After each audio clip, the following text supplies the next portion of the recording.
recognition of those who serve and protect it. We ask that everyone please remain standing, remove all headwork, turn your attention to those stars and stripes on the floor, and join us in the singing of our national anthem performed tonight by Quadrophonic.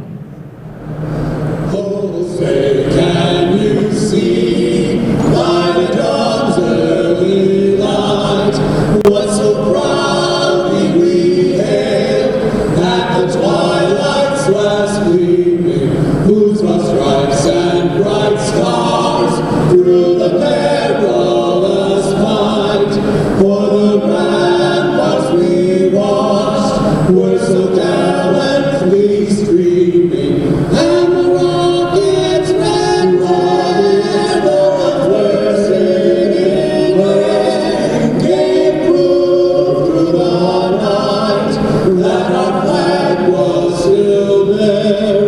Oh, say does that star-spangled banner yet wave o'er the land of the free and the home of the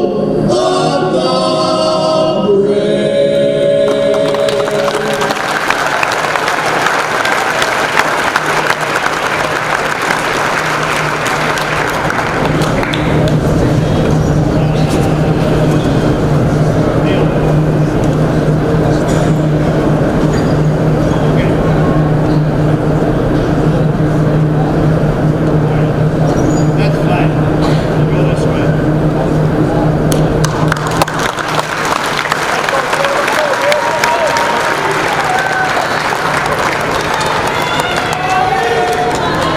Fans, welcome once again to the Taylor Center, Breslin Arena, and the campus of Minnesota State University for tonight's NSIC matchup between the Vikings of Augustana University and your Minnesota State Mavericks. Let's get tonight's starting lineup, beginning with the visitors, the Vikings of Augustana. At guard, number 1, Dylan. Ladies and gentlemen, you are looking live at another broadcast on the MBN network. You are watching Minnesota State University men's basketball inside the Taylor Center in Breslin Arena. And Jordan, my partner, Jordan O'Grady, I'm Brian Kelly, and welcome. Jordan, what are some keys to the game here for the Mavericks to get off to a hot start? Well, they got to play all-around defense, and listening to some of the words from Coach Matt Margenthaler over the last few weekends and the last homestand was that the effort and intensity waned as the game went on, and it was not there, and ultimately saying it was not complimentary of successful basketball. And looking at this Minnesota State Mavericks team and where they sit right now in their own division and in the conference, these last 4 games here in the regular season are huge, as it can mean the difference of holding a home playoff game, first round game in the NSIC, or traveling. So a lot is to be determined over here. And right now, the Mavericks are kind of up and down. If you're a Minnesota Wild fan, kind of beating the teams that, you know, are better than them or equal to, and then losing to the lesser opponents. A very fluctuating performance scale from the Mavericks lately. But here's another chance to get going here and bid well for yourself going in here to conference tournament play. And the last 3 games for Minnesota State, they played Northern State, the best team in the NSIC conference, and they actually held their own for quite a bit of time 2 Saturdays ago, and only losing by 8. And then they go on the road in 2 games that they really desperately needed. They dropped the first one in Crookston, Minnesota, against Minnesota Crookston to a score of 77-72.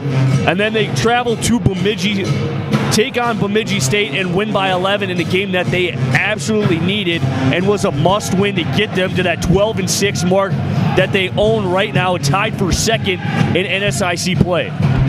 Yeah, it comes down to finishing here. And I really think the words of Coach Matt Margenthaler said it best is you just got to bring that intensity for a full 40 minutes and not have those lackadaisical hiccups in there that really let a team get back in there. A 6-7 point swing, it goes a long way. You just take a glance at over some of the scores. Most of the scores, they're in the high to mid 70s, and they're very close. Almost every game from top to bottom is a very close game so far, and especially late here in conference play in the NSIC. The jump ball goes to MSU, and the tip was just shy of 7:45 here this evening. And that's a nice board there by Kevin Krieger. And Krieger's had himself one whale of a time on the boards as Kirksey's three is long. Nice offensive rebounded by Anderson and puts it back in. Good job by Carlos Anderson, number 2 there for the Mavericks, worming his way inside in the paint and then skying up and pulling down a nice hard rebound there. Great job by Carlos under the boards. And we expect this to be a nice, tightly contested matchup here this evening as MSU comes in with an NSIC record of 12-6 and an overall record of 16-8. They are tied for second in conference play, and they are coached by Matt Margenthaler. Augustana comes into tonight with an NSIC record of 10-8 and a 14-10 record overall, tied for 7th in the conference play, and their head coach is Tom Bellatier. You know, when you look at some of these stats here, just a number being 7th in this category or what have you, it really doesn't do it justice because of how close it can really be.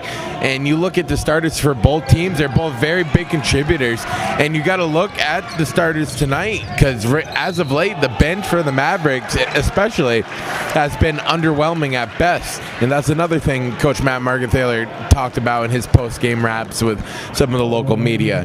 And you got to look, and you got to hope, if you're a Mavericks fan, that this squad can really come out and play start to finish. It's kind of been their MO in the last month and a half of really having some really great bright spots throughout the game and really succeeding through a lot of the game, but ultimately coming up short or just doing enough. And come tournament time, just doing enough isn't going to get you where you want to be.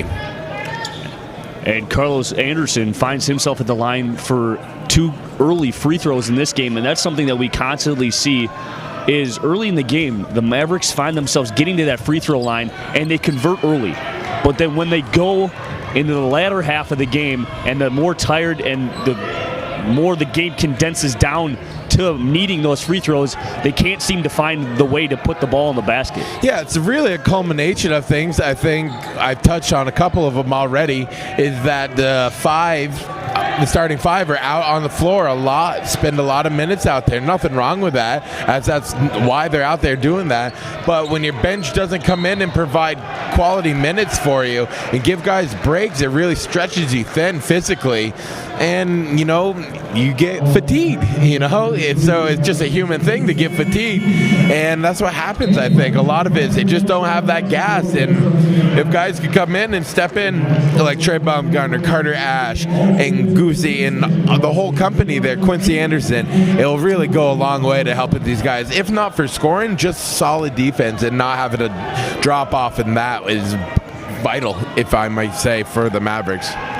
As the big fella for Augustana, Trevor Hansen, will have a seat as he picked up 2 quick fouls early. And that offensive board by Krieger can't go. So now into the game is number 25, Tyler Riersma for Augustana.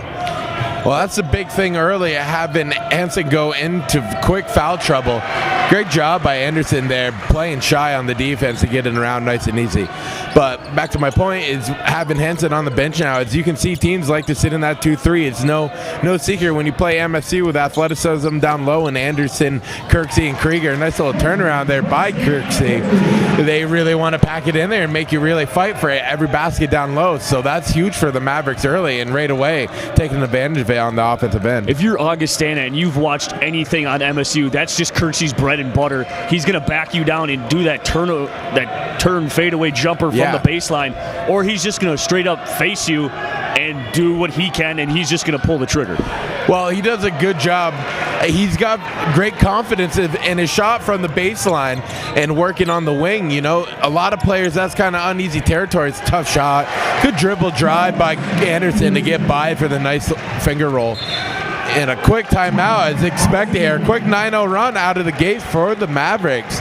But back to my point of Kirksey, he's so smooth there in the wing. And, you know, for a lot of players, that's an uncomfortable shot. Not having the backboard or not being able to properly judge and find the right touch. But he thrives in that situation along the baseline and finds a way with his silky smooth touch to put it through more often than not. He makes it look so easy, though. It is effortless. He makes it look so easy. And then we're going to take a look here at last game for MSU, or the last time these two teams met was on January 27th back in Sioux Falls. MSU coming out and taking that one by a final score of 79-73. And in that game alone, Cameron Kirksey led the Mavericks with a team-high 24 points on 7 of 20 shooting from the field. For Augustana, it was in the hands of Michael Schaefer, who had a game-high 27 points and 10 boards in that losing effort for Augustana. Yeah, one thing I love about this conference is there's really great guard play all the way around. Each team has that go-to guard, a guy, whether it's scoring, being able to dish the ball off and run the offense. They all have a really capable guard in their own right, and you'll see their offense is predicated on that type of play by that guard. So it's really interesting to see what Schaefer is going to do tonight. As you obviously mentioned, he had one heck of a night the last time these two teams meet to lead all scorers in that matchup. Well, we're not surprised that Cameron Kirksey keeps dominating like he does, and that's the first basket so far. It took him finally 4 minutes to get one in, and Kirksey turnaround baseline jumper is good. With ease. It's very fun to watch that go down like that. And he does a good job of baiting defenders, kind of easing off, playing not so physical, as they were tangling up down low there with number 25 for the Vikings, Tyler Remersma, and Kirksey getting a little too much up and under the right arm of Remersma.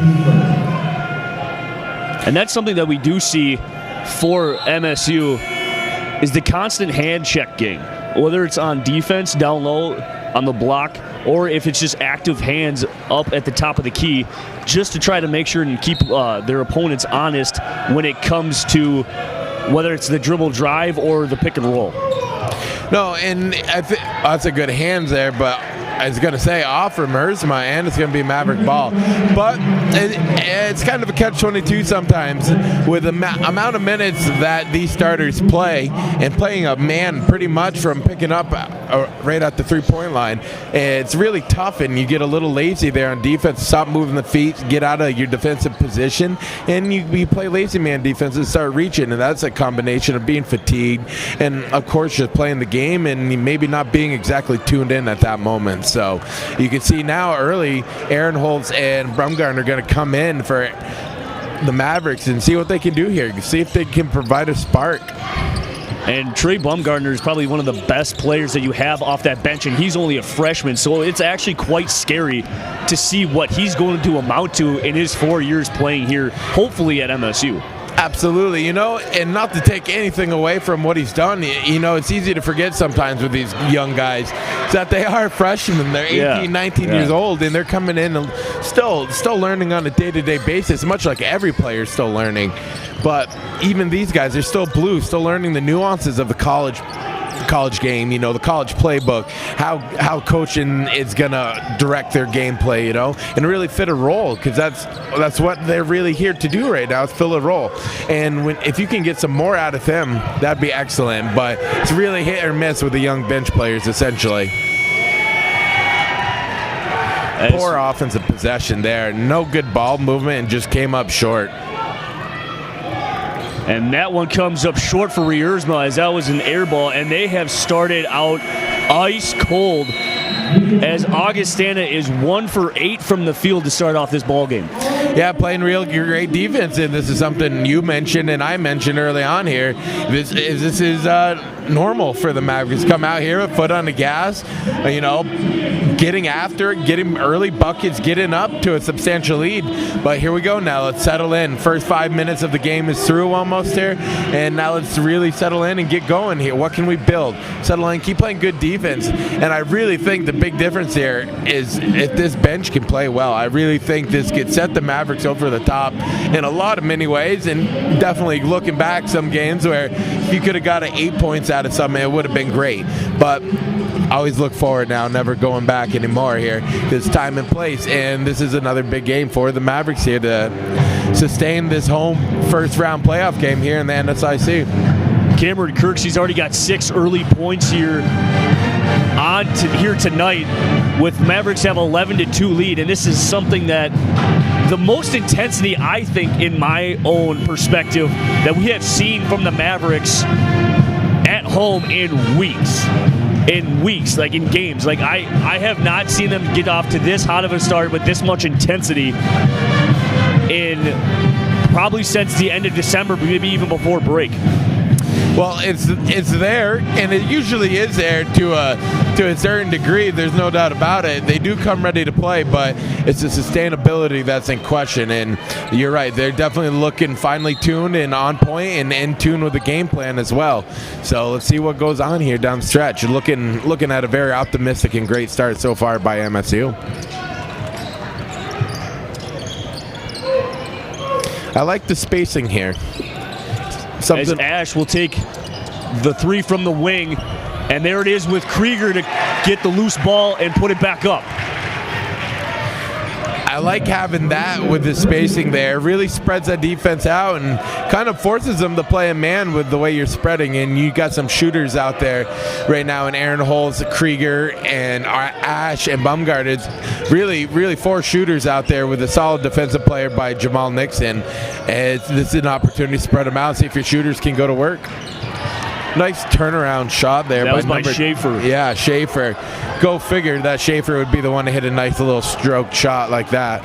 As he's had his number against MSU this season, as he put up 27 in the last meeting, like I mentioned earlier, as Bumgarner's pull-up 13-foot jumper is good. Good patience there coming off the high screen at the top of the key, and good patience letting the defense go by and pull up for a nice smooth jump shot. Forcing a tough shot there as a Maverick defense. Quick rebound going back the other way. Great job right now in transition, both offensively and defensively for the Mavericks. With 7 minutes gone, the Mavericks have themselves an 11-point lead. And Aaron Holtz kind of lucks out there as Bumgarner with 15 to shoot will nail a long three-pointer. And there it is. This is exactly what I'm talking about. We're now out to a 14-point lead. A big 5-point swing from, as you just said, Trey Bumgarner. And this is all it needs right here. Yeah. That little spark. Big 3-point ball, 5 points is huge coming off the bench in less than two and a half minutes. So right here, let's see if it can continue playing great defense, making a lot of the entry passes very difficult, not getting a lot of touches down low. And I think that goes back to Hansen being in the foul trouble. And right now, the Mavericks got a serious size advantage on the floor in Ash and Krieger. Let's see if they keep using and spreading them out and getting great one-on-one matchups. And Krieger's already got himself five boards here tonight as Nixon looks, and he'll throw that one in the stands. Yeah, made one too many there. A little trigger happy with the pass. He had a chance to just turn and go right to the rim, but thought he could get more on the three ball. But good defensive minutes there by Nixon. That really helped get Bumgarner open and solid screens down at the top of the key.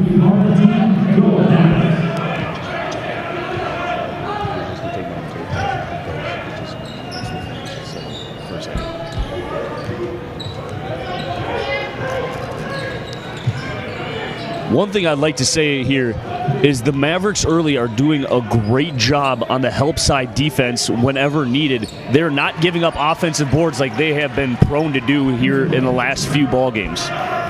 Yeah, they're playing great help, as you said, moving, doing a great job getting to the spots and beating the offense there most of the time here. And they have really good rotation here on the offensive side. As Bumgarner has that one stripped, and it's picked up by Bryan. And that's kind of what you get with a freshman. A few good plays and then kind of putting it into a bad position and get it a double team and a turnover.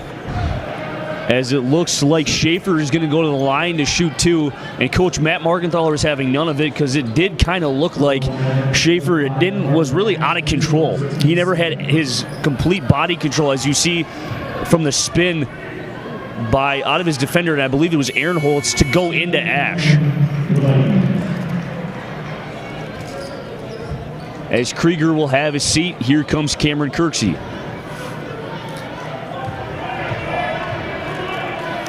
I think he's found a good rotation here so far with how he's subbing and keeping 2 or 3 starters out there at a time. And I know Nixon can be a starter in terms of his defensive ability, but they're doing a good job of keeping a certain level of maturity and veterans out there, and I think it's mixing real well right now. As Kirksey loses the ball with 15, and that's picked up by Bumgarner. Bumgarner getting trapped again. Kirksey looking to drive. With 5 to shoot, he'll throw one up, and the baby hook 5-footer is good. May not have been the prettiest, but it still all counts the same if it goes through. As that's a nice move there by LeBrun. As this now is a 10-point lead for Minnesota State. And Baumgartner again picking up his dribble at the most inopportune times. And he's been kind of find himself trouble here after he got that 5 points, and it was tipped off of Brian to Baumgartner. It goes out of bounds, and another turnover here early for the Mavericks. Yeah, and this is what you get with freshmen sometimes. Maybe not Baumgartner in particular, but I mean, it's happening to him right now.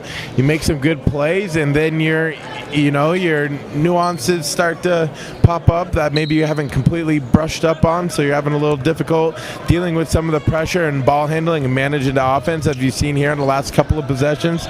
But this is where you can learn. Settle down, correct your mistakes now, what you've dribbled into and what you've seen, and get back on track. Couple bad plays there on the past 2 possessions.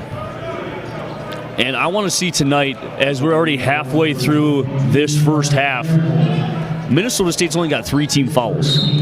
Yeah, they're playing real good defense right now. They haven't had any kind of laps that we've been trying to speak, or that we've been speaking of. And I think there's a concerted effort where they're trying to maintain that and just play really good, sound defense. You know, if you get beat, you get beat, and you just get back down on the other end and try to make it up. But don't go forcing and getting out of position and making ill-advised fouls where you just got beat out of position. As that last bucket by Schaefer, they're going to call a blocking foul here, and I believe that's going to go on Schaefer. Yeah, so Baumgartner is going to go to the line for 2, but I think they will have a media timeout here with the Mavericks with an 8-point lead.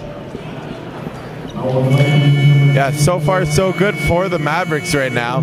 Playing pretty well offensively. They're getting a little one-dimensional offensively, which is starting to hurt them. And that happens to the Mavericks every now and then, is that you let Kirksey and guys start taking those shots. Well, if they get a little cold and start missing some, that's some long rebounds, and that can sometimes end to quick transition for the other team going back the other way, in this case being the Vikings from Augustana.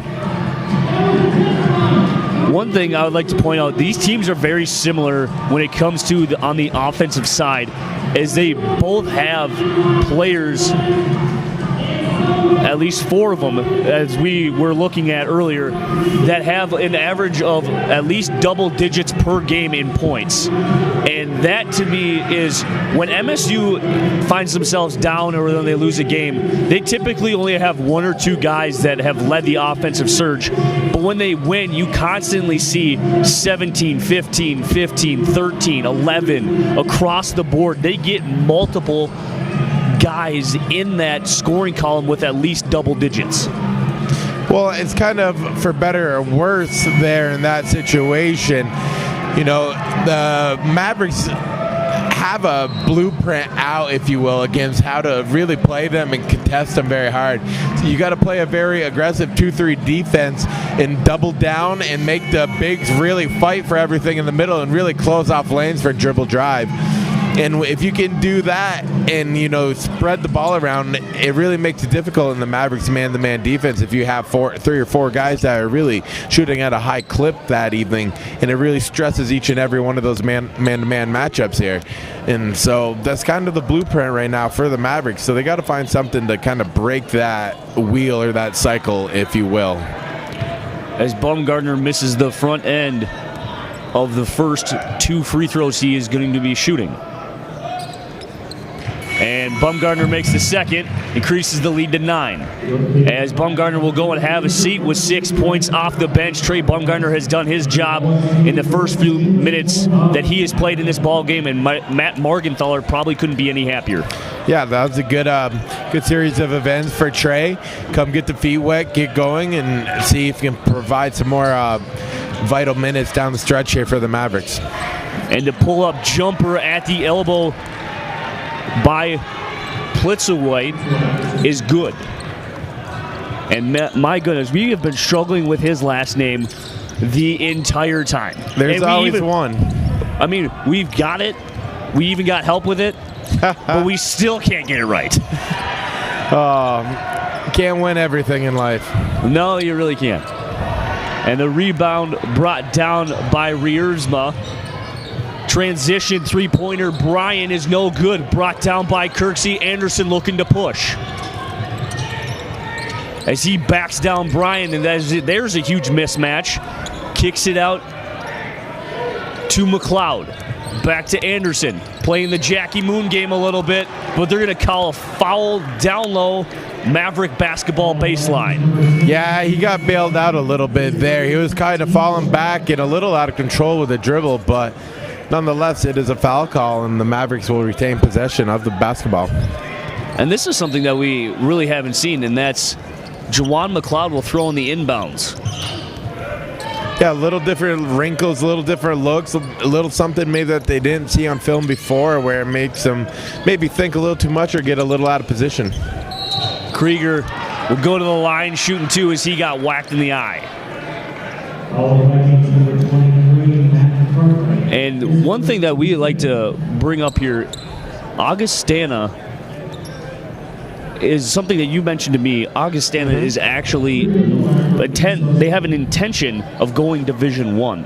Yeah, and they are going D1. All athletics will move for Augustana University into the Summit League, which is, I believe, I'm not exactly sure if that's the one with North Dakota State. I believe. If I'm not mistaken. And then the football team, since the Summit League does not offer football, they will move into North Dakota State's football conference to play. So that's a big thing for Augustana, and I got to visit their university when I got to go with the football team there when I was working with our own MSU football team, and they got the facilities and they really provide a great game day experience. And I can speak for football, maybe not the other sports, but it's a very fun atmosphere. The student section is packed, and the alumni do a great job. As a notable Minnesota Vikings player, fullback number 30 CJ Ham is a graduate of Augustana University. So there's some good Minnesota history, and of course North and South Dakota history there for it.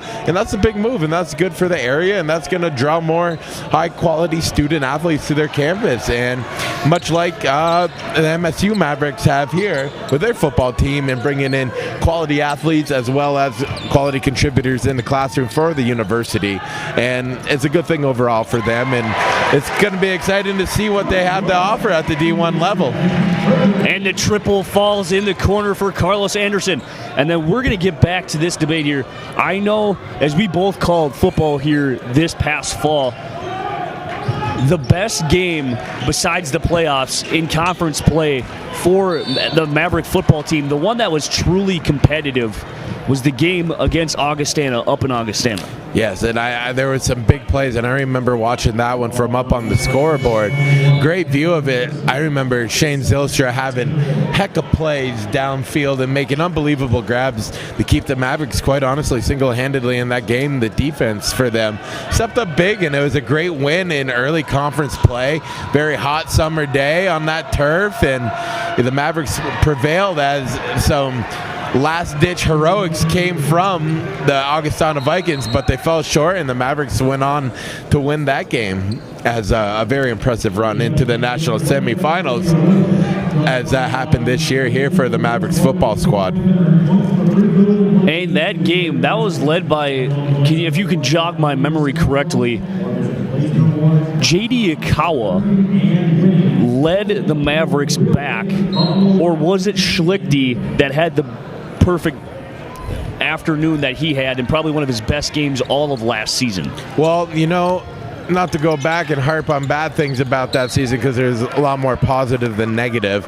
It was a very, we mentioned it during those football games that the quarterback play kind of, I don't want to say lackluster. Yeah, lackluster at best sometimes. Kind of fell off a little bit. And the running game really kept them in that game against Ferris State that day. But ultimately, the Bulldogs of Ferris State were too much a handle for the Mavericks as they pulled away in the end. But that's something to speak for when you have such a young squad like that, the Mavericks, to go as far as they did. And now they got something great to build on here going forward, much like this youth on this MSU basketball roster too, is that there's a lot of promising stuff going forward. And the nice Euro step, the handoff to Anderson. That gets blocked by Plitzowite. And it's a 30-17 lead. And on back-to-back trips, Carlos Anderson finds himself with back-to-back three-pointers, and he's the first player into double digits tonight with 11. Yeah, they're playing really good team ball, unselfish, moving the ball quite well, and finding the open shooters, and the guys are knocking them down. I mean, that's the name of the game at the end of the day, is just making the shots you take. But they're doing a good job of setting themselves up just like that. Nice play right there. Didn't get the fall, but a beautiful inbound play. And one of the things that they're doing very well here this evening, as Plitzowite's three's no good, it was contested by the 6'9" Carter Ash. That's got to be a hard target to shoot over. And you see that coming at you with a hand up. I know and I the thing won't is, be though, and the pulling thing is, though, trigger. he's got more than dollar bill ups like yourself. Oh, well, you know, I was never known for my athletic prowess. You're an offensive lineman. I highly doubt that. Oh, well, I mean, I guess we're a weird athletic. If you think bullying a telephone booth is athletic, then that's what we are, man. Well, it's like saying pitchers in baseball aren't athletic. Well, I mean, look at some of the great ones. They had a bigger gut than I did in MLB. Was it Well, David not Wells? necessarily. Wasn't Not it David necessarily. Wells for the Red Sox there years ago, right? He was a David big, Wells. He was a well, big he also guy. pitched for the Yankees. That's People right. forget that too. But then you see also you got Roger Clemens. But like if you also take a look at Randy Johnson, Greg Maddux, Very in their true. careers, the better ones, you know, Gibson, Koufax, they were the skinnier. And then you look at Clayton Kershaw, you got Aroldis Chapman, the Cuban Missile. It's the things there. It's just you know, the old baseball cliche where it's a sport all you need can is your play out arm of and your shape. core. Right. All you need is your arm and your core to throw a baseball, really, and to hit. So baseball players don't necessarily need to be in the best of shape to perform what they. This is very Their valid. skill. True. But then again, you also got to take a look at this. And not many people you could say could go up and hit an average of a 94-mile-an-hour fastball with a round object. No, I'm not necessarily too keen on trying either. I'll take that L and move on with it and accept it in my life. Oh, come on now. You saying you've never played baseball in your life? Yes, I played baseball in life, but nor have I ever someone hurl a wound-up piece of yarn with leather and laces sewn into it at 100 miles per hour towards me. I would honestly, I graduated with the kid that got drafted by the Cincinnati Reds. Okay. And he got taken third round, and he had one whale of an 18th birthday. He graduated high school and got drafted, and it was quite a renowned day for him himself. Oh, but sure. His average fastball roughly went from 95 to 98 miles an hour. Solid. I stood in there, and when they say in baseball between 90 and 92 miles an hour, you can see the seams. 93 to 96, you just see. It's really hard to pick up the rotation of the baseball.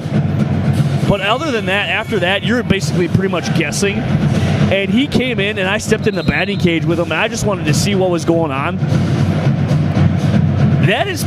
It's pretty darn tough because that thing sneaks up on you, and he's 6'6", and you know the mound's only 60 feet 6 inches away. You got to think of the push and how long his arm is. You don't see the ball very often, and it's very hard to pick up his baseball. Yeah, like I said, I'm not even going to attempt.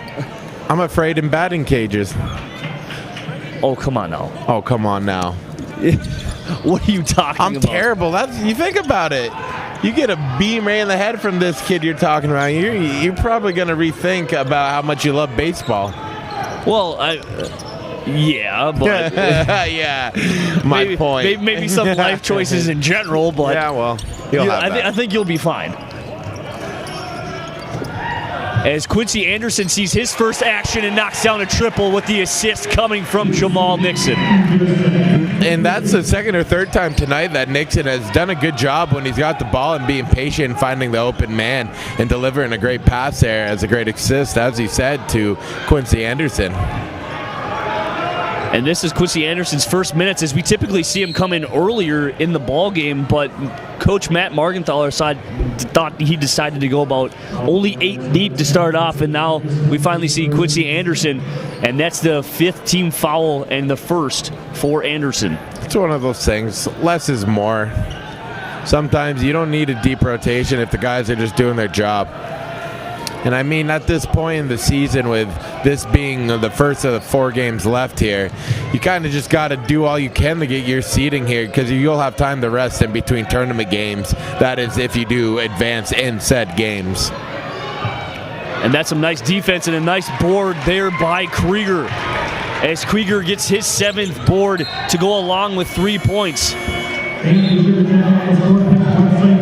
And as we take a look here, Minnesota State is coming off a victory, and that victory they won in Bemidji State 77-66, and that was a much-needed victory to get them back on track as they dropped 2 straight to get them back in that winning column and in conference play to remain tied for 2nd in conference play, but to remain tied for 1st in the South Division standings. Yeah, it's very exciting here in the NSIC. You gotta love the high level of competition right now, from really middle of the pack to the top, and it's really interesting the jostling here in the conference and who's going to end up where the proverbial pieces will fall. And right now, this is another good start here for the Mavericks with 3.5 left, working on a 20-point lead here, but playing solid basketball all around tonight so far. The corner jumper by Nixon is too strong. Brought down by LeBrun. The drive by Bryan is no good, heavily contested by Maverick defenders. Here comes Trey Bumgarner in transition, and he'll go, and they're going to call an offensive foul there on Trey Bumgarner. That's his 1st. Yeah, he got a little carried away and started the layup process maybe a bit too far away and tried to create some contact there, but the ref was having none of it.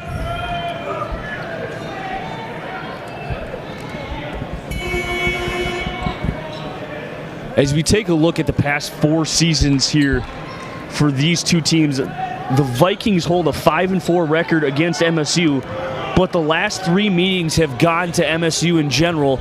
So that's something that's on the up and up, as they're starting to see Minnesota State basketball, men's basketball especially, take a little turn of the corner in a sense where they are becoming one of the top teams in this conference, and they're going to be telling you basically, we're here and we're here to stay. Yeah, it's it's really good. They have high scoring options, as we know that about the Mavericks. But I think when you look at the teams in the conference that are successful, they have that plethora of scorers. There are at least 3 or 4 that can do it in the double digits, like you just mentioned with Augustana and MSU. It really makes defending them quite the challenge on a regular basis. I mean, sometimes offensive teams have off nights, and that happens, or the defense was just really good. But in like MSU's case, when they play a team that's got 2 or 3 shooters and can do it on a clip and right away, it really makes it difficult sometimes in their man-to-man defense, especially if they're having an off night and maybe not playing together in good team defense and rotating. As Bumgarner's 3 comes up short, brought down by Reevesma.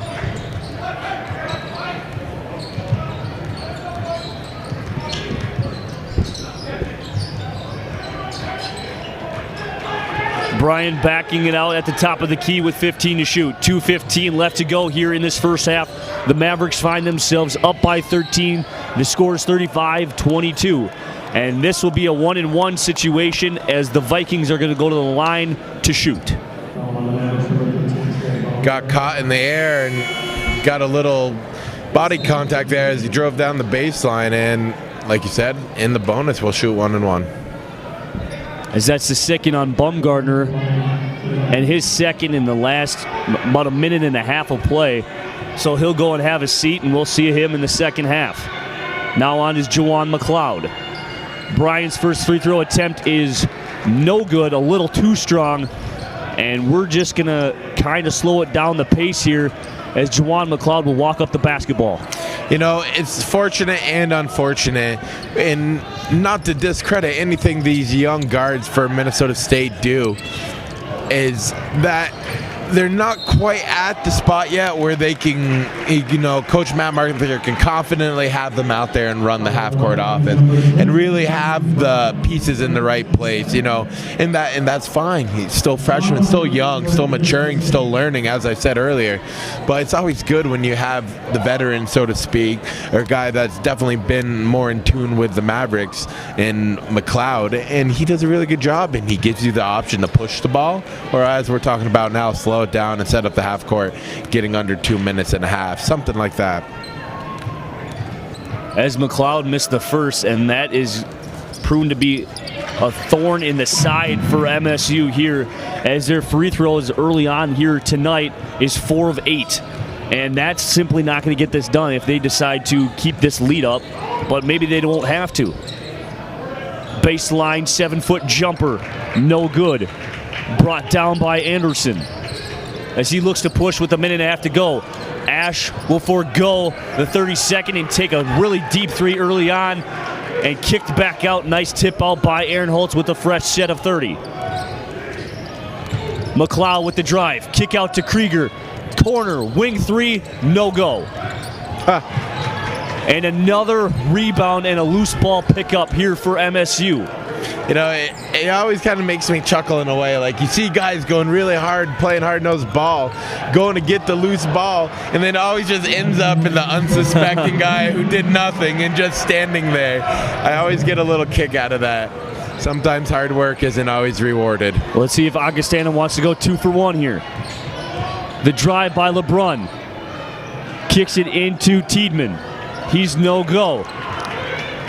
Rebound by McLeod. Margenthaler wants to set him up, go to half court. They're going to call a timeout. Their first of the half. 3 aside remaining on the timeouts. Very impressive so far in the boards for the Mavericks. They have almost eliminated second chance opportunities, scoring opportunities, that is, for the Vikings here. Very, very solid job. He's got to be very pleased with this effort here.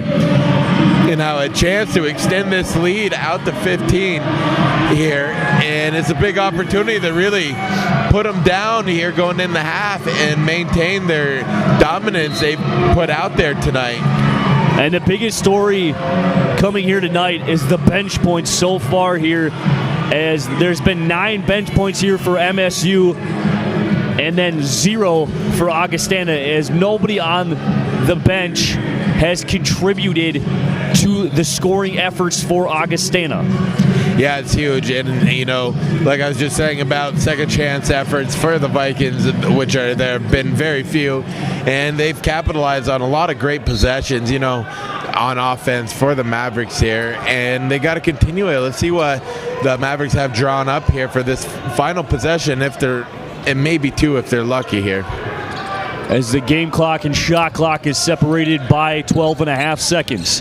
The drive by Krieger, kicked out to McLeod. Augustana's in a 2-3 zone. The drive by Aaron Holtz, there's a foul called. Aaron Holtz will be going to the line to shoot 2. Good job by Aaron Holtz, and good job by the rest of the Mavericks on the offensive side. McLeod making the defense collapse on him when he got into the lane and able to find the cutter in Aaron Holtz, and will go to line to try to extend this lead. Aaron Holtz makes the first of a pair. And going to the bench here is Carter Ash for 15 seconds, and that's kind of a little questioning with 15 seconds remaining to sit down a 6'9" guy. Well, when Carter's not necessarily known for his defensive efforts. Not that he doesn't play quality minutes on that end of the court, but right now you get Carlos Anderson and your strongest defenders and Nixon in the game to really eliminate and shut down this last shot. And here's LeBrun, pull up at the buzzer. That will not go, as the tip up by but they do Reed got a Mersma. foul here on Aaron Holtz. Say they clipped him on the hand. And he will that's shoot 2. pretty crucial there. Yeah, as you could give a little bit more of momentum to Augustana, but probably not much, is they're going to go to the monitor here to see how much time was on the clock when he committed the foul. Just like the title of an ESPN show, highly questionable, is exactly what that call was right there. Not a big fan of that show, I'll tell you No, that. you don't. You're not a Levitard fan? I'm definitely not a Dan I Levitard love Dan fan. Levitard. He cracks me up. But man. I'll tell you, every Monday and Wednesday, and sometimes on Fridays, I try to catch First Take.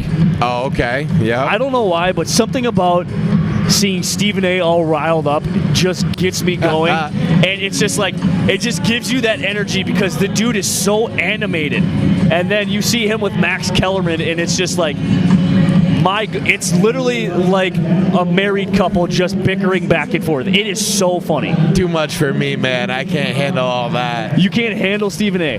I'm about the very easygoing, laid-back radio vibe, joking, having fun, being serious when needed. So what do you think of Colin Cowherd? I'm going to bring that one up. I mean, I've had to grown accustomed to him, or at least somewhat used to him, being out here in the Midwest. Back home in the Northeast, it's all ESPN. Out here, it's all Fox. So it's a that's very true. Very different radio program. But one thing, which is kind of funny how it worked out, is that Arnie Spaniard, he worked back home. He worked for 101.3 ESPN, now The Game. But he also works for Fox Sports Radio. So it's funny to hear the same guy I hear on the local station back home in Vermont. Now I hear him out here in Mankato through Fox Sports. So it's kind of funny how that happens. But I'm always listening to sports radio. Love the fan Mankato, and they do a great job here. And it's fun to kind of coincide with them here, as they'll say time expired. Or no, 1 second. Sorry, jumped the gun there before they changed the clock. One of the things I'm glad that ESPN did, though, was I know Chris Berman retired, and then some of his certain circumstances that had happened to allow him to go back to ESPN part-time. And seeing him back on just brings back so many memories, waking up on Sunday morning, like back in like elementary school, or Absolutely. for you it'd be high school, or Yeah. even whatever, and just hearing his voice alongside. And that's what it is, especially for baseball, not having Vince Scully anymore. Right. And it's just those particular broadcasters and, personalities on the radio. It's one of those things with sports, it's kind of hard to always let go, and you always want to look back. And now with today's technology, you always can. Yes. And now at halftime, Mavericks lead 38-23. You are watching men's basketball here on the MBN Network.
Recent Minnesota State Mankato graduate Jacob Ball has a big idea: become a bilingual family physician serving rural America. As an honors student and varsity athlete, he studied Spanish, biology, and biochemistry. He also volunteered at a Mankato medical clinic and studied in Ecuador. He's now in medical school, one step closer to bringing his big idea to life. Big ideas, real world thinking. Minnesota State Mankato. Go further at mnsu.edu.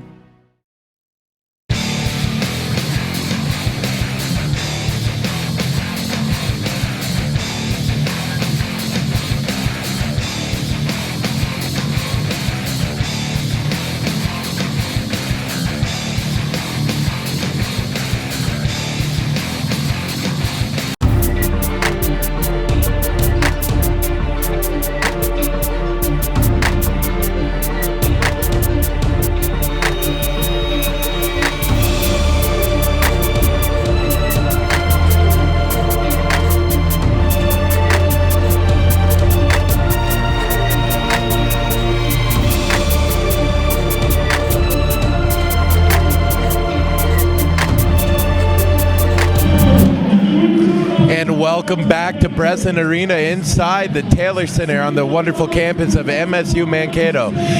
Welcome to the halftime show here. I am very pleased to be joined by our very own Associate Athletic Director and Head of Athletic Communications, Paul Allen. Paul, how are you doing this evening? Doing well, Jordan. Yourself? Can't complain. Another wonderful evening of basketball and Maverick athletics. So, he has been the creator and the guider, if you will, of helping me and Brian get this broadcasting off the ground and make a more well-rounded presentation for all our Maverick fans here with the invention and the continuous growth, if you will, of Maverick Broadcasting Network. And Paul, what are some of the things that you look for and look forward to having us do this? And what do you think this broadcasting can do for the athletic community here on campus? Yeah, well, it's a great question. Of course, it's a very important component of what we do in outreach with our fan base, our alums, our parents, our corporate partners. It's very important, especially for those folks who can't get to Taylor Center, right, to watch basketball. Of course, the Mavericks winning tonight, 38-23 at halftime over a tough Augustana squad. Yeah. Important game here in Taylor Center. But as we moved along here technology-wise and with the help of IT Solutions on campus, we've been working with our streaming for, 15 years now, and we've gone along, and I just had someone comment to me about the production value of the broadcast and where we are right now, and of course the job that we have with our young play-by-play broadcasters and the job that you guys do, and appreciate that. But really it's an opportunity for us to showcase Maverick athletics on a worldwide basis and provide some insight to those folks that can't get here and understand that it is important for people to be able to access this technology, have an opportunity to do this. We do a lot with obviously our video streaming from here in Taylor Center. We also broadcast, as you know, wrestling and volleyball and pretty much everything that we do at home, including men's and women's hockey down at Verizon. And along with our social media platforms and our website, all of that stuff allows people who traditionally weren't able to have access to that. So now we can control some of that access ourselves and understanding that people want to get information, not only information, but also want to have insight into stuff. So that's what we're trying to do here. And of course, we try to do the best job we can with the resources that we have. Absolutely. Yep. And ever since I've moved here on campus, the athletic experience here on the University of MSU Mankato has been great. Fully committed staff. Everyone works hard to put on a great production, and it's been a great time here so far being a part of this family. Now, I mentioned that you're head of athletic communications. Now, give us a little bit of the fans of what that might entail and what are some of the behind-the-scenes things that we do as broadcasters and statisticians down on the floor and what that kind of does for the Maverick athletic prowess. Well, pretty proud, of course. It was a busy weekend for us. We had a lot of stuff going on. Our men's hockey is off, but women's hockey right now is live and on. You can catch the women's hockey playing at the University of Minnesota tonight. We're not in charge of that broadcast, but we do have one of our grad students up there who is preparing a game story and doing Instagram and Twitter. You can follow along at MSU Mavericks if you're doing Twitter, or on Instagram at MSU Mavericks 1. So we're responsible, that component. Our job is, Jordan, is really, what we do is really, there's two things. One is the, we call it the press ops part of what we do, which is we set up guys like yourself. If you're going to come and cover the game, we're responsible for helping you get the statistics and have a position along press row in order to be able to do your job, so their press job. And then the other part of my job is the public relations part, to ensure that the Maverick student athletes, the coaches, the teams, staff get the attention they deserve. And as you know, it's a great time to be a Maverick right now. A lot of really good things happening, right? With all the teams doing well. Our men's hockey team's ranked 5th in the country right now. We have unbelievable track and field programs going on. Our wrestling team is ranked 10th, and they'll be off to the Super Regionals next weekend. Our basketball teams, we expect will go deep into the postseason. You can go across the board, of course, in the fall with what will happen with football and with women's soccer and the rest of the programs. And we're looking forward right now with our spring sports are ramping up. And traditionally, I mentioned track and field. That's indoor. They also have a very strong outdoor program here with Maverick Track and Field, and also our baseball and softball programs are also up and running. So I think we have about 12 sports who are up and running right now. So we call this the crossover season with the winter sports really in the stretch drive of their seasons, and the spring sports are ramping up. Absolutely. Yep. Now, as you spoke of some great things here that's going around campus, what are some of the other events here in Maverick Country, if you will, that's going on this weekend that fans can come out and be a part of here at campus? Yeah, well, there's track and field going on right now in the field house with the Maverick Invitational. We host the NSIC Championship next weekend in Myers Field House. We're excited about that. Men's hockey is off this weekend, but we're at the University of Alaska next weekend, and the last home series of the year is in 2 weeks when Bemidji State comes to town, and then we'll be hosting probably first, second, and hopefully a championship round of the WCHA tournament there. That would be great. Looks like right now the men's basketball team's going to host a NSIC playoff game here in 2 weeks. We still have one more weekend to go in basketball. The women have an outside chance of hosting a first round into the NSIC too. It's more likely right now after what happened tonight that we'll be on the road, unfortunately. Right. But we're looking forward to both baseball and softball hosting eventually once the weather takes a little bit of a turn here, some events on campus, and also our outdoor track and field will host a meet at our outdoor track and field facility as well. Excellent. Very exciting stuff.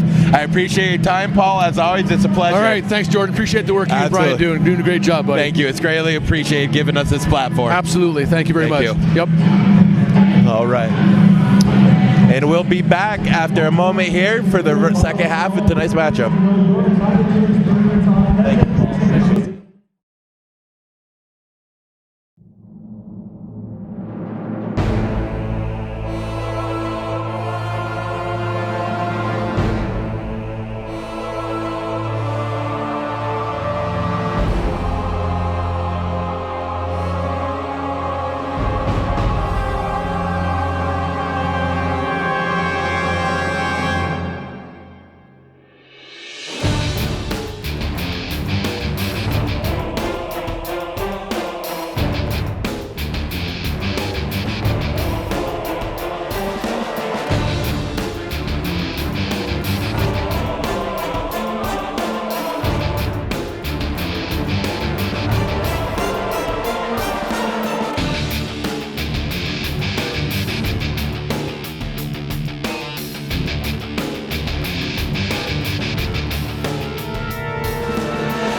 Minnesota State Mankato graduate Jacob Ball has a big idea: become a bilingual family physician serving rural America. As an honors student and varsity athlete, he studied Spanish, biology, and biochemistry. He also volunteered at a Mankato medical clinic and studied in Ecuador. He's now in medical school, one step closer to bringing his big idea to life. Big ideas, real world thinking. Minnesota State Mankato. Go further at mnsu.edu.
And welcome back to second half action for men's basketball here in Mankato, Minnesota.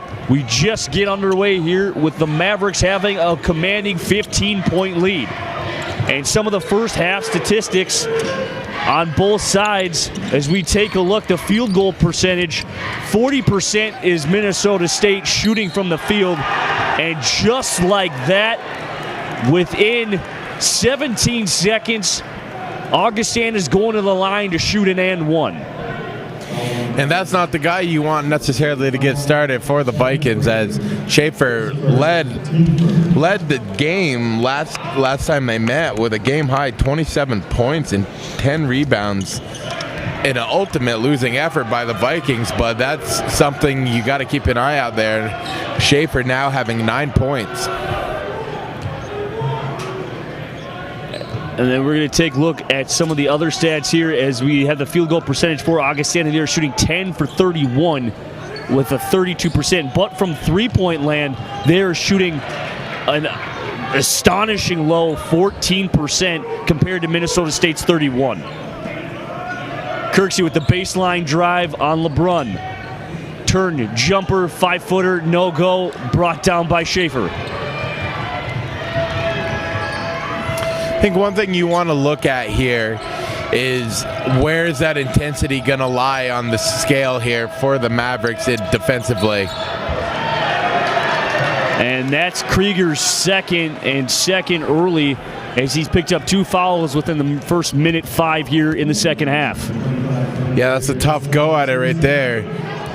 I mean, the ball was out there, he kind of grabbed it, and maybe he got a little bit of arm. That was another tough call, questionable at that. And at the line is Trevor Hansen, as we didn't see him play much, is because the first 3 minutes of the ball game, he picked up 2 really early fouls, which led to having Carter Ash being in most of the game with getting that 6'8" body on the bench. And that's something that is pretty crucial with getting him on the bench and then having Carter Ash come in and do what he did on the defensive end, not having someone who's equal of size to defend and allowing them to get to the basket and use his body outside and keeping that big guy outside the paint. Oh, absolutely. I mean, it made a big difference because we know how teams like to pack it in the 2-3, so to speak, and they collapse quickly. And having that big, tall presence not in the middle of that made it quite difficult for them, the Vikings that is, in the first half here, and is proven by the double-digit lead the Mavericks started this half with. As Krieger will make the pair, and it's about time we see someone make both free throws as the lead jumps back out to 12. And that's the key here, is going to be making the free throws and finding that intensity, as Hansen mishandles it briefly, but will put it back up and in.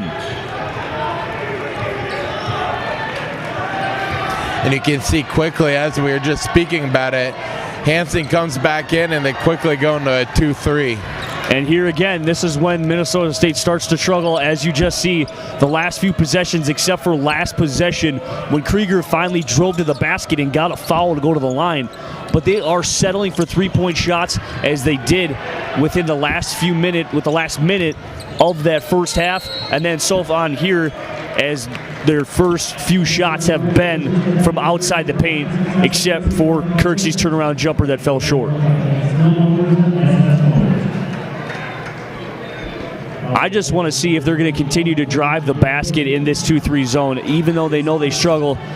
That's where they succeed the most in this, and where as a team, that's the obvious thing where you have to do. Well, and it is. You know, it's kind of simple a little bit, if you will, of how you defeat a 2-3 zone. And the Mavericks doing it right now. Good job of quick ball movement around the top of the key and good dribble drive down the lane. And that becomes a problem here. Are we going to keep going to the rim, or are you going to settle for those long 3 balls? Yes, they are open, but we know the Mavericks sometimes struggle when they have to rely on a 3 ball to be their consistent effort on the offensive side. So let's see if Coach Matt Margenthaler and the team has got something something designed here, maybe a new wrinkle to show them something different to break down that 2-3. And a timeout by Coach Matt Morgenthaler as he's not liking what he's been seeing here to start this second half. Yeah, no, and he's not happy about it when you call a quick timeout just like that. And going to discuss it, and this is where you alluded to it. This is where that lapse starts sometimes to the Mavericks here. They need to rekindle that energy or that fire they had in the first half because they were playing outstanding defense. And we're only a few minutes in, plenty of time still to go here, but they need to pick it back up because they were playing at a high level there.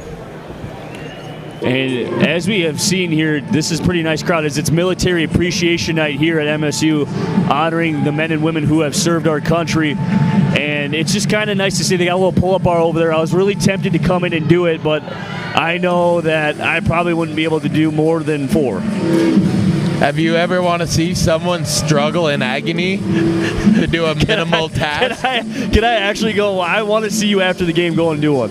I mean, I'll give you a jumping pull-up. That's like the CrossFit scaled version of it. That's about all you're getting out of me. The CrossFit scale version. The only thing I'm pulling up is a donut out of the Quick Trip plastic wrapping at night. Oh, the Glazers? Dude, the Long John, the Bavarian you want to go that way? Dude, I tell you what, I'm about my donuts, as you can see. No, you got a figure Dude, of none. I got a figure of round shape. Like oval. Almost like the sideways version of Daytona if you were to look at the track from a top view. Oh my God. I got jokes for days, bud. Yeah, about yourself and your figure? Oh, it's all good. If you can't laugh at yourself, who can laugh at you? Exactly. You gotta have some self-love. Absolutely. I love everything I am. Exactly. Even though there's a lot of it. And you're every bit of 260. Wow, you're nice, my man. Thank you. Hey, my mom always told me to undershoot it. Ha! No matter who it is. That severely? I mean, have you ever gone to like the amusement parks and you just constantly see, like, you know, they have those I thought things you were where going somewhere different about going to an amusement park and not being able to get on a ride. Because that's where I thought that was going real quick. No, I'm not that mean. That's all good. No, but what I'm saying is, you know how they have those guys that like guess your age and Yes. like weight and like your stuff like that, and I'm like, as a human being, to have that as like your job title, like what do you do? Oh, I guess people's age, weight, and Yes. like within months and stuff like that. Like, how demeaning? How much crap do you think that they have to get for doing the job that they do? Oh, and that's exactly what I thought was going to come from that. As Krieger, he played great defense there going into the rim, and then they were John or saying something, and he just two-handed shoved number 24 there, Schaefer, just right in the chest. I'm sure there were some words exchanged, but what is it, the old saying? And I think it was howdy. Wow, you stopped me there cold in my tracks. But the one that retaliates to the original thing is usually the one that gets caught. And right there, he's going to get charged with a flagrant. I know, that was always my favorite playing basketball. I love that all too well. I was always the one to initiate it, and then they would call the other guy. And it was always fun to play with a guy that, you know, had like a lot of intensity to the game. You get in their head and real you just easy. get in their head so easy, just because it's like they allow you to have a permanent home in their head. And like, to me, it was always, you either make friends or you make the enemy.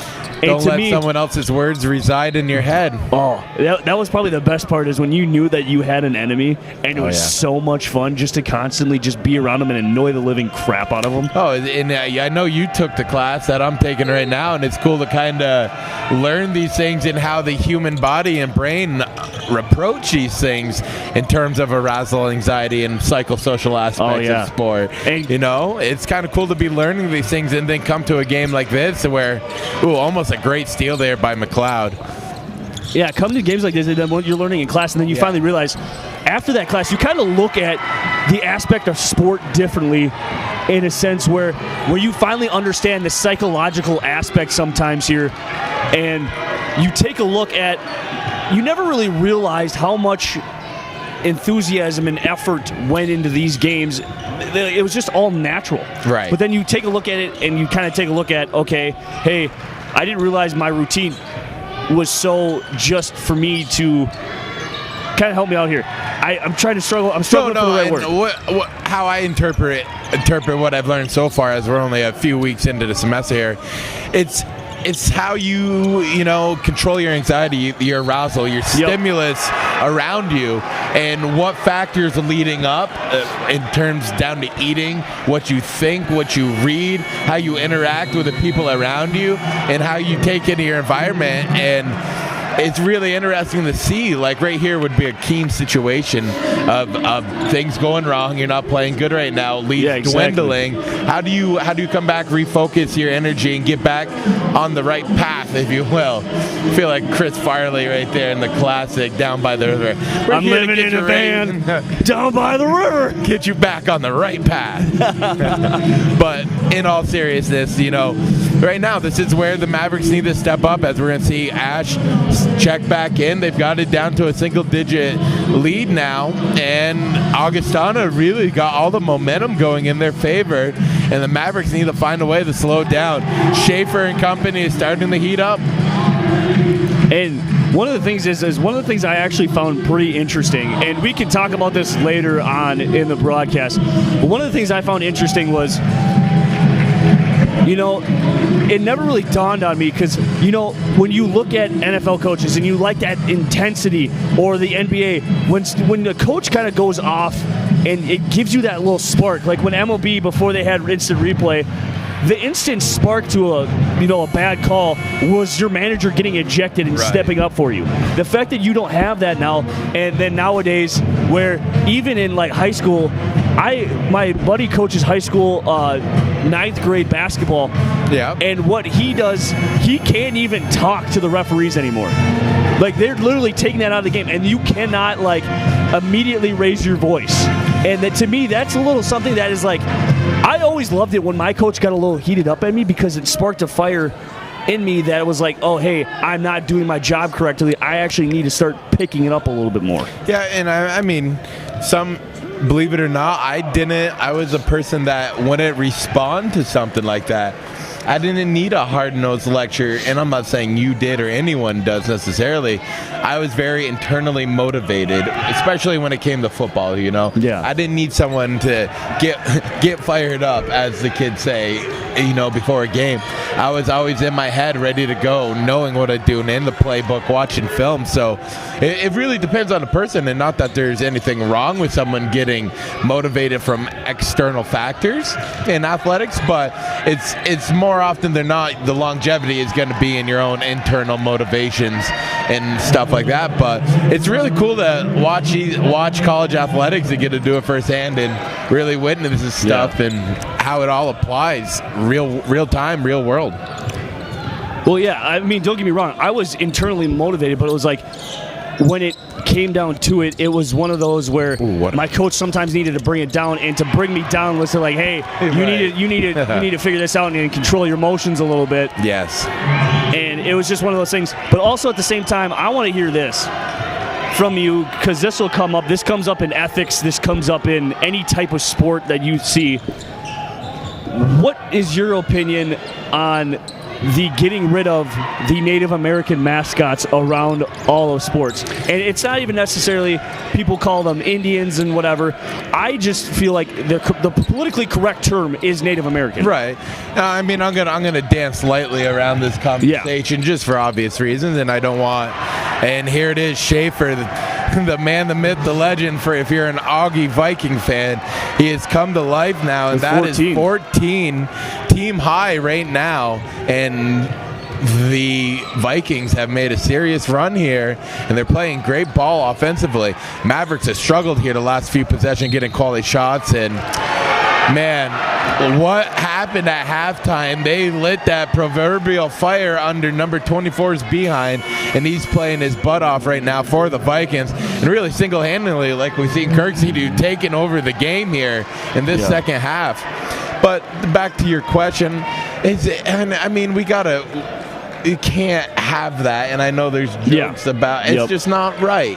when Yeah. it really comes down to it, take emotion. And I mean, I really dislike the argument, especially speaking of the Redskins, the Washington Redskins. I It's avoid like- saying that name I because know, it's I know. the derogatory term for him, and it's just people And- don't really understand that, and it's like, you think it's okay? No. I personally, I don't have a strong opinion, Yes. but I'm certainly not in agreement with it, and I totally sympathize with the reasons Yes. why people Yes. want it gone. But I think the part that needs to be discussed or maybe talked about more is why is there such a strong connection or heritage feel from a fan? I know you like. If you change the name of the Vikings, it would do something to me, but it's also not along the lines of a racial slur. Yes. You know? So it's like, I think there's got to be a more understanding, and just because it's been that way for a long time and many social injustices, Yep. that's not the right answer. Yes. Because it's been that way for a long time. No. Change needs to come and needs to be adapted, and people just quite simply need to change their minds about such a silly argument. I know I'm not a Redskins fan or this or that, but Yeah. like I just said, because something's been done that way for a long time doesn't mean it shouldn't or can't be changed. Exactly. And I think that's the best way I can sum it up. Yeah. Is that it's wrong. It's not necessarily right, and it's been accepted, and maybe it's time for a change. See, and like one of the biggest things going into it is the talk about the Cleveland Indians actually Right. switching their logo this Yeah. year from Chief Wahoo to just the letter C, and they fully have gotten rid of it. And But I to mean, me, to me, just you to me, saying that to me though is like, wow, that's behind the times. Yeah, Chief exactly. Wahoo. I mean, come on. exactly. But then also, You know, like, but also at the same time, they, back in the '90s and early 2000s, with the University of Illinois and in the Illini, Yep. fighting Illini, Right. and getting rid of their mascot there, and I think.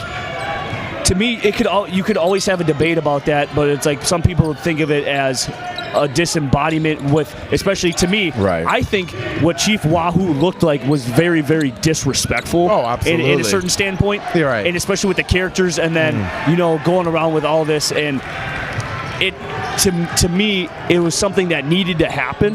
Right. But then again, you also go look at the Chicago Blackhawks. Right. Nobody's got a problem with that because they're part of the original six, but also at the same time, it's not mentioned for a Native American tribe or anything But, like that. with The those, reason why is because it looks relatively, Right. realistic in a sense when I use air quotes. But it is very unique, especially when they say he's smiling. Well, you could say Chief Wahoo's smiling too. But it's the fact that he looks more realistic, and it has nothing to do with Native Right. American, but Yeah. they still have that so-called The Native American connotation, logo. the connotation with it's not an all-around positive one. Exactly. It's tough, and it's really like, the Fighting Irish. I'm obviously very Irish with the last name O'Grady, and I don't have a strong relation to my heritage or my forefathers in Ireland, and it doesn't affect me when I hear those stereotypical jokes. And I'm not trying to be like, well, I don't care, you shouldn't care. No, quite the contrary. I can totally understand why someone would be upset with that connotation. Exactly. And a great job by Krieger fighting for the board on there to get the nice putback and one. But, when you start talking, you brought up the Blackhawks and the NHL. That's kind of, when you talk about NHL and Canadian sports in general, and lacrosse in particular, you go, Talk about the game. okay. Talk about the game.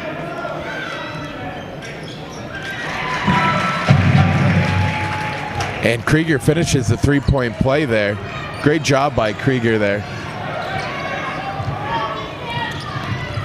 And as the Maverick basketball lead has gone down to 8 now, as they kind of had it within 5, did Augustana, but then a foul occurred and kind of switched the momentum here a little bit, swaying it back into the favor of MSU.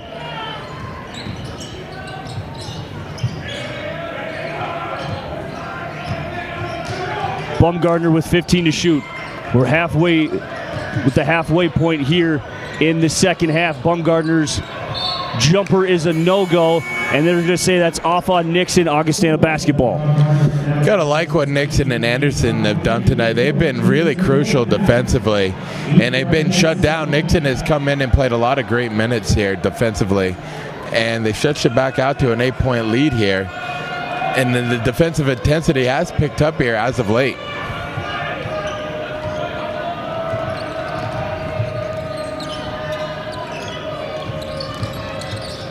The pull-up jumper is good, and that one goes to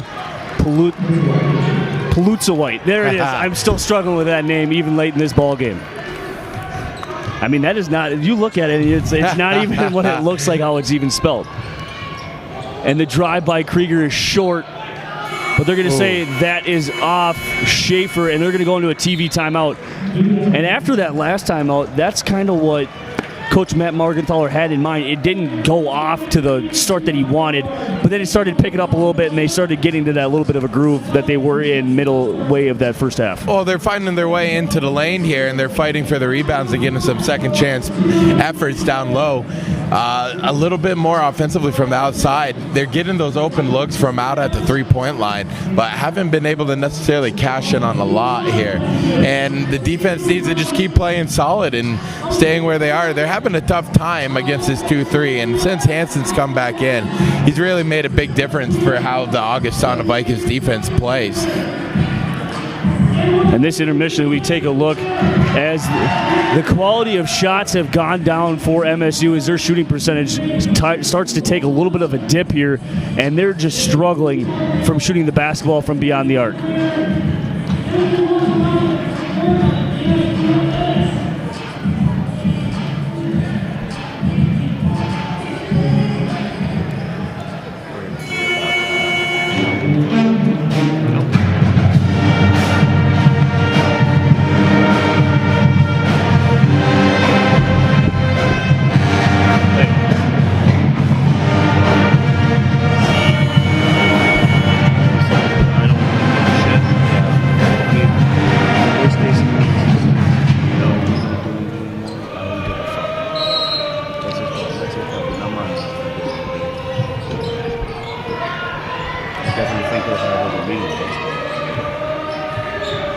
And here's the drive by Bumgardner, and they're going to say that's an offensive foul there as Coach Matt Morgenthaler and Trey Bumgardner throw their hands up in just disbelief.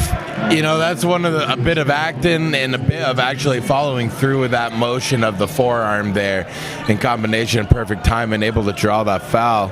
You know, a lot of the great ones do it, or a lot of guards do it, maybe not just the great ones, but kind of initiate that contact with the off arm and do a lot of times drawing that foul. But there, he caught him with it. And they will call it this way, too. Exact same thing as we're just talking about. It goes back the other way for the Mavericks. Good job there. As that's on Plitzowite, and that's his second. And you take a look up at the scoreboard. It's kind of in unison in the fouls department. The only person that has 3 is Cartwright for Augustana, or else everybody else has got 2, which is actually quite it's a little weird looking at the scoreboard because it's just like. Well, you know, they don't go very deep either, although the Mavericks gone a bit deeper in terms of the bench tonight. They don't go as deep. As the Mavericks have gone 11, but Augustana's only gone 9 here with 9, just a little bit under 9 to go. Brian with the 3 as he gets his team fired up, and they're within 3 points.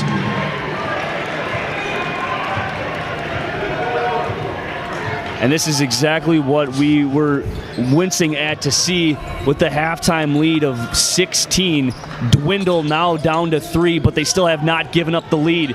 And there is Carson Ehrenholtz. Anything you can do, I can do better, sir. And that was a good response there at a much needed time.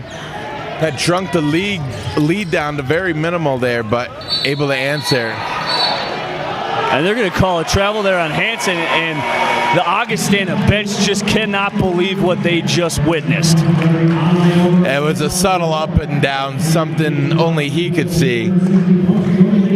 Yeah.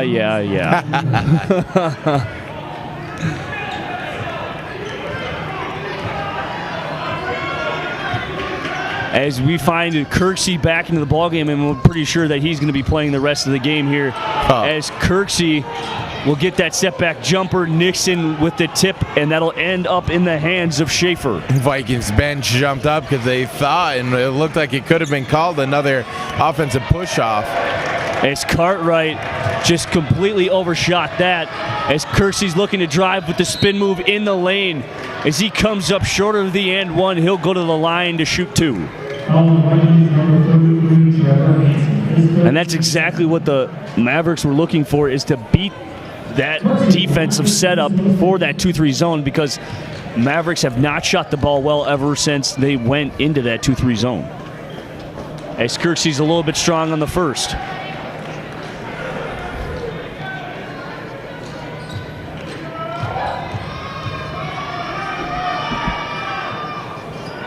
As Kirksey misses both, and he was way off on the second one. As he shakes his head in disbelief, and Augustana will call a timeout at 7:42. And they have 2 remaining, so does MSU. As Kirksey goes to the bench, a little shaken up, and that's not something that we really want to see. Is we've seen Kirksey had, his a little bit fair share of off nights, but this is one of them where we kind of need him, as he's got only 11. Yeah, I mean, a little bit underwhelming comparatively to what we normally see out of him, but he's played well defensively. I think overall the Mavericks have played one of their better defensive games here in the last couple of months. But they're having these little lapses here that are allowing the Vikings to creep back in, now down to a 6-point lead, and they're in striking range, and the wrong team, if you will, is heating up at the right time, and Schaefer and company, and like you said, Hansen down in the middle is doing he makes a big difference, as he gives a serious swing and size advantage back to the Vikings when he's on the floor, and it really slows down the dribble drive and little short jump shots there around the key.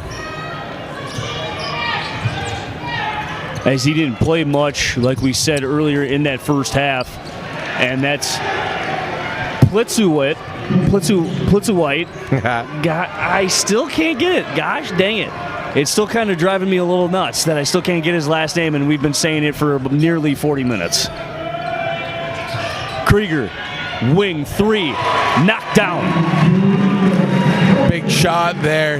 That was a big time to hit that stretcher lead back out to 7. Aaron Holtz guarding Plitzuweit. The switch to Krieger. 20 to shoot. The mismatch down low between Schaefer and Aaron Holtz with the bullet pass. In the corner is Bryan. That's a no-go. Rebounded. Put back up by Cartwright from the top of the key. Nothing but net. Good rotation early in that defensive set, doubling down on Schaefer. The ball able to trickle back out, and good ball movement and a few long rebounds. Vikings able to respond with a big 3 of their own.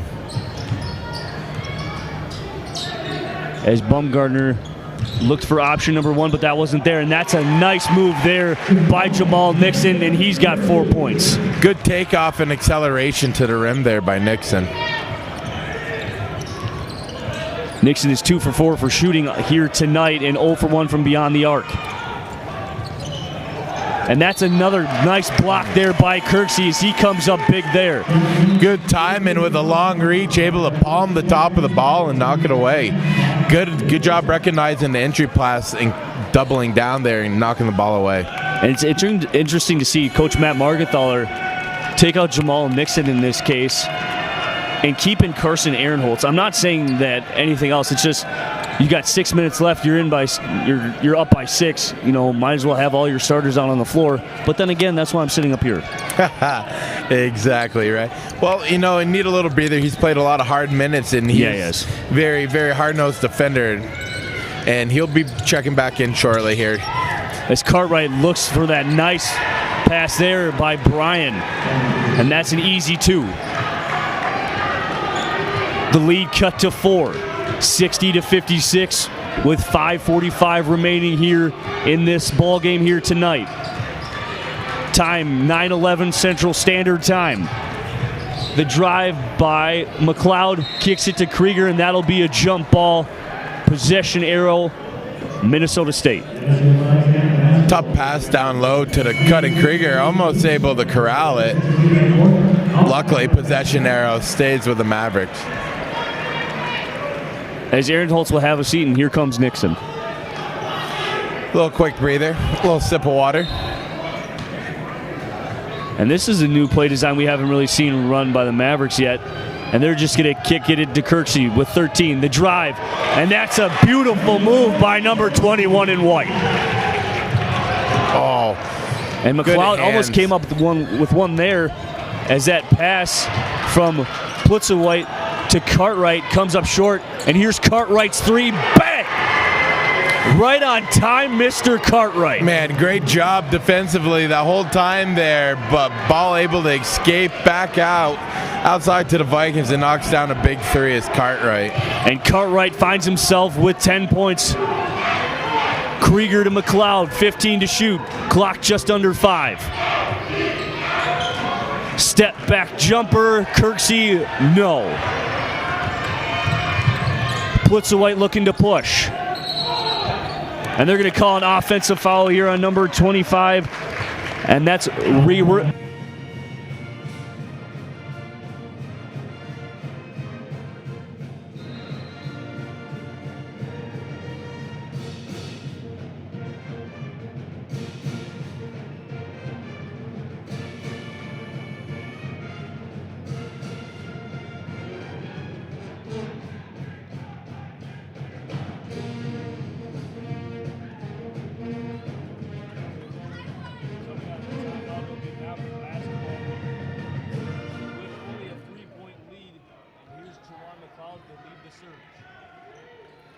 No matter what, it doesn't always seem like it ends up being a game just like this at home.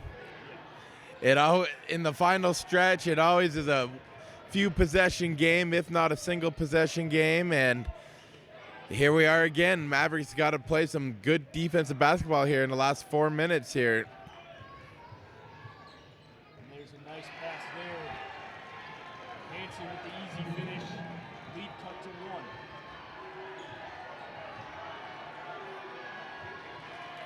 Here you go. Every possession starts to mount from here on out. A little bit more pressure each possession.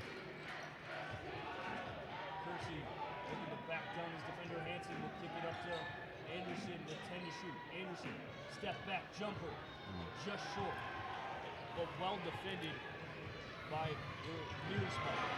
Tipped by McLeod and into the hands of Kirksey, and he'll just slow it down, waiting for the rest of his teammates. Great job by McLeod at timing that up like a free safety and intercepting the pass as it's on its way.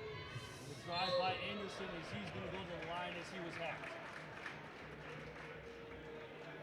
Anderson is just one of those guys that can really create for his own very easily. Doesn't need much help. One good pass and he's to the rim. And this is probably the best game we've seen Carlos Anderson play at home this season. Certainly, he's having a better offensive outing than he normally does here. And him and Nixon have really been the backbone for this defense, but they really need to sink in here and start playing a little bit better down the stretch to finish this one up. Anderson makes the first, and Anderson from the line here tonight is 2 for 3.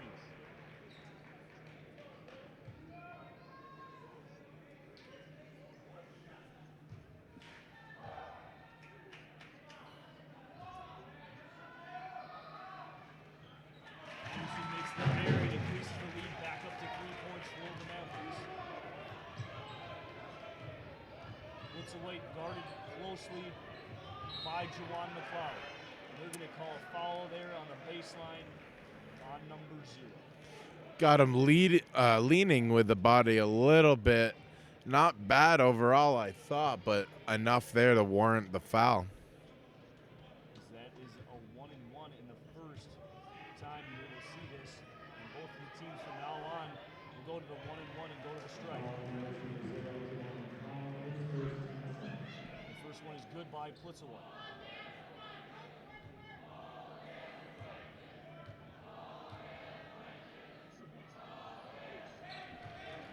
As he makes both, it's just a back and forth teeter-totter game here.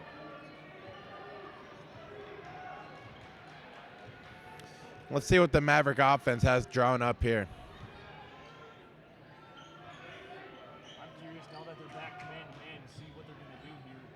especially now, like you said, that let's just kind of see as Kirksey will decide to take it into his own hands, and he'll come up long.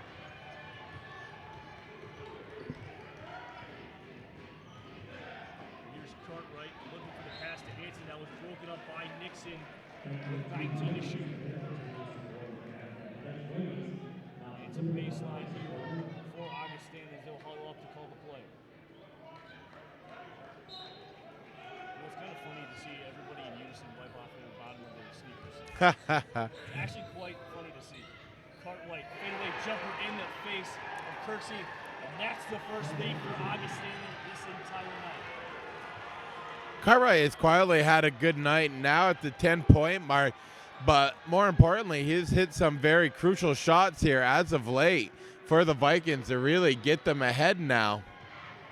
McLeod, baseline drive, can't get that one to go. Brought down by Schaefer. 2:20 to go. Augustana with a 1-point lead.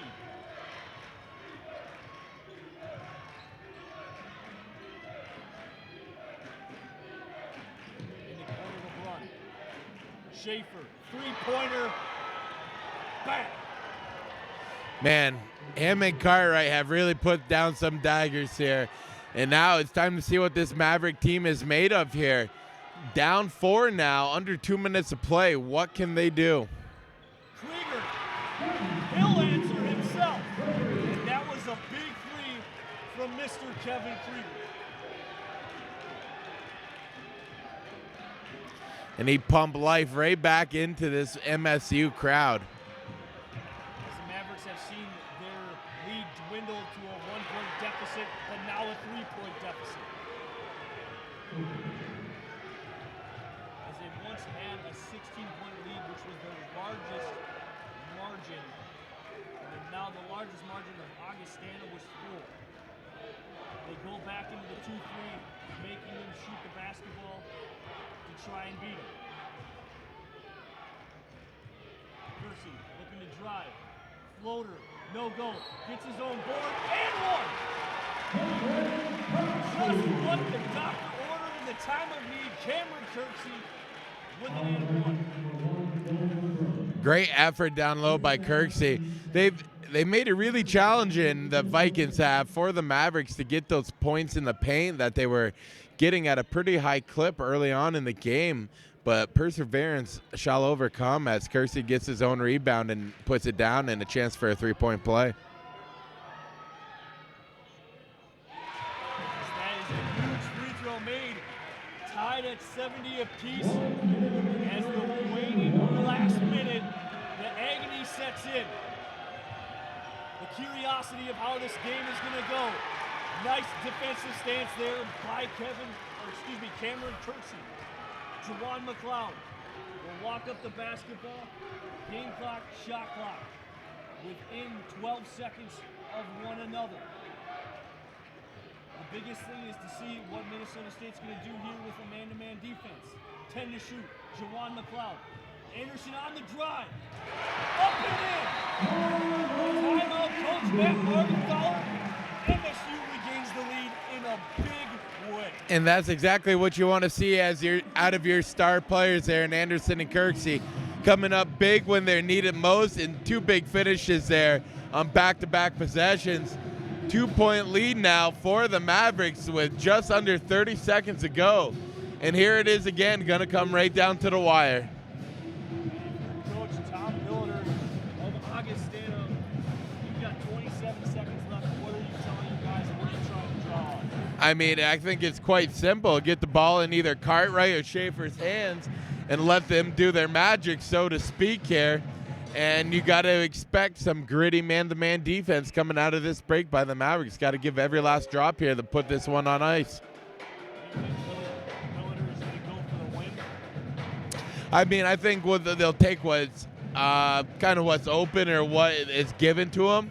I mean, you at the end of the play, you got to have yourself in contention to still win it.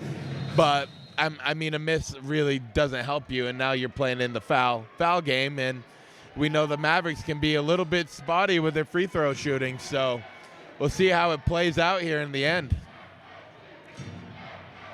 27 seconds left. On the floor for MSU is the length. Nixon, Krieger, Aaronholtz, Kirksey, Anderson. Schaefer will kick it in to Putzaway. As he crosses half court with 22 seconds left. Finds Schaefer, kick it out to LeBrun. He'll hesitate, kick it back out. 15, the drive by Putzaway. He'll get called on the shooting foul. He'll go to the line to shoot a pair and have a chance to tie this game. And here you go. They're going to have the chance, as he said, to tie it. But right now, Mavericks got to make sure they box out here after the second shot in case it's a miss and get it, and then probably call their last timeout or get it to half court as quickly as possible to call a timeout. As unfazed by the crowd, Putzaway makes the first, and Aaronholtz will have a seat. Here comes Jawan McLeod.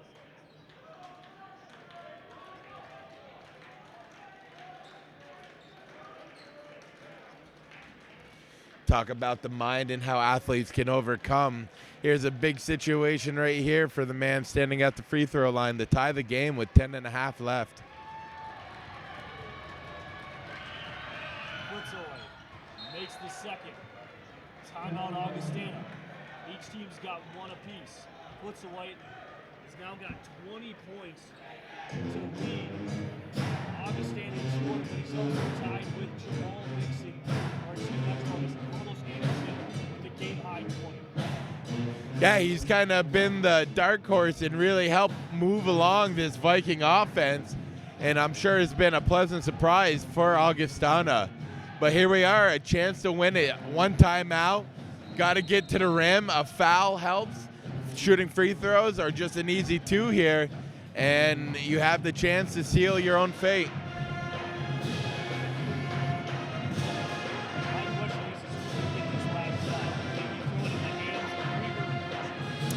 I mean, kind of like the similar situation with the Vikings. Got to go to the man who's open, and there's many viable options out there with Anderson, Krieger, Kirksey, McLeod. I mean, the options are open here, so it'll be interesting to see who gets a final chance. With 5 seconds to go, the handoff to Anderson. 4, and he'll lose the ball, and this will be Brian with the half-court heave. And that will go off the backboard and force overtime as we are going into OT here inside the Taylor Center at Breslin Arena with the game tied at 72 apiece. You wouldn't expect anything less from a contest here at Breslin Arena.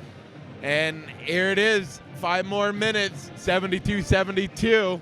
And now you kind of got to regroup, refocus, and readjust your strategy here now for these 5 minutes. Got a few, Krieger with 3 fouls, and Nixon and Kirksey with 2, which shouldn't be too much of a factor here.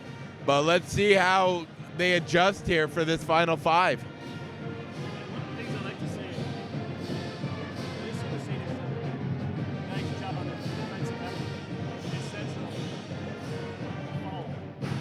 Yeah. You know they struggle mightily have entire season. And I kind of like that they really don't have anybody in foul trouble except for Krieger with 3. Yeah, and they've done a better job at it tonight, at least when they've given up this comeback and had their lapses. They weren't fouling to go with it and really digging themselves a bigger hole from that stance. But right now they got to dig deep and find a way to overcome here. They gave up the lead late in that first or second half, and now they got to find a way to come back and get after it and finish up.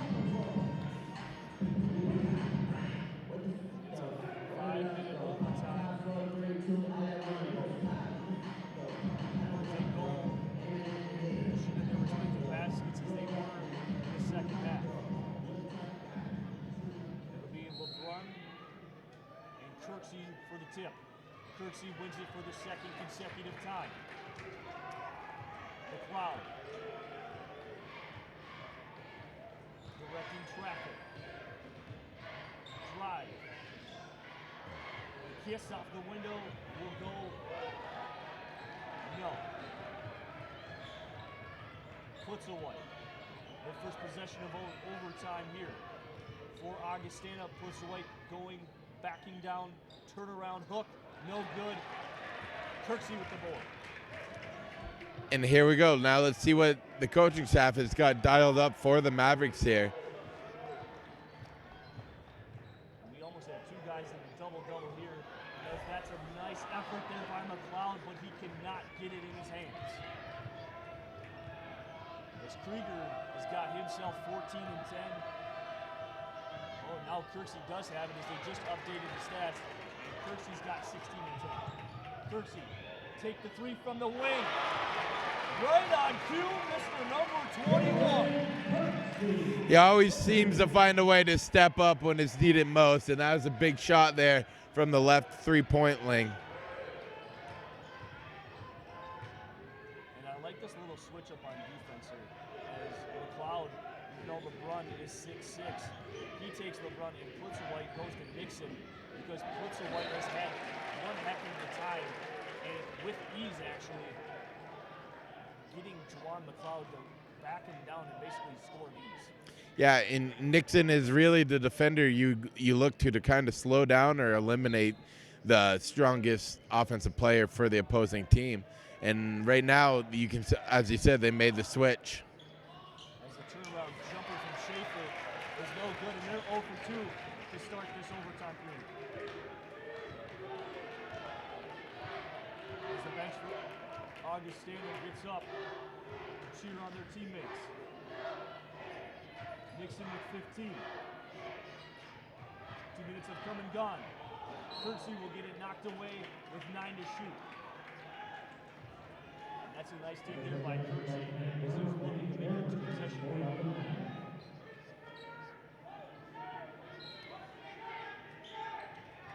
Getting into Krieger with 9. Anderson with the drive. A wild shot, rebounded by Hanson. Plitzer-White looks to push a 3-on-3, and he'll get by Kirksey, but they're going to call Kirksey with the foul there, and Plitzer-White is going to the line for 2. Yeah, Kirksey got caught a little flat-footed there, and he was able to sneak by him and got the contact, and he'll step for the line for 2.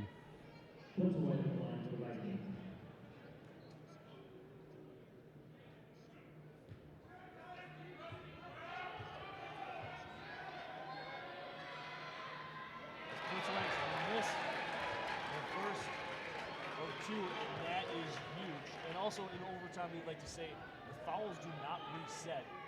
So no matter what, Minnesota State will actually go to the line and shoot 2. And, both teams from now on will do that. As Plitzer-White will make the second. As we take a look at his night as an individual, Plitzer-White is 7 of 13 from the floor. He's had himself one heck of a night as he's got himself 21. The 3 by Juwan McLeod is no good. Cartwright, pull up, jumper, tie ball game. Yeah, Cartwright has really found some crucial moments to sink some shots as he lands another one there, as you said, to tie it. Cartwright, 6'4", 180-pound sophomore out of Sioux Falls, South Dakota. Kirksey with the baseline. Looking, battling, Hanson. Nice defense and a nice board there by number 33 in blue.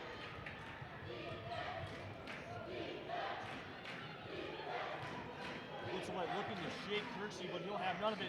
But the pull-up 3 will come up short and be out of the reach of Anderson, allowing Hanson to get that offensive board. Minute 45 to go, 22 to shoot. Tie ball game at 75. Nice active hands there by Jamal Nixon. And way to knock that one loose by Kirksey. Here's McLeod on LeBrun. Rejected by LeBrun. That was a big-time block there, running the floor. Cartwright 3. Bang, bang. Mr. Cartwright. Yeah, if you're a Vikings fan, that's a very good transaction of events. Big block down on this end, and then a quick 3 ball the other way. Not what you wanted if you were a Mavericks fan. That's Coach Matt Margenthaler letting him know his displeasure with that no call of a foul under the basket. He's still pleading his case to the young referee.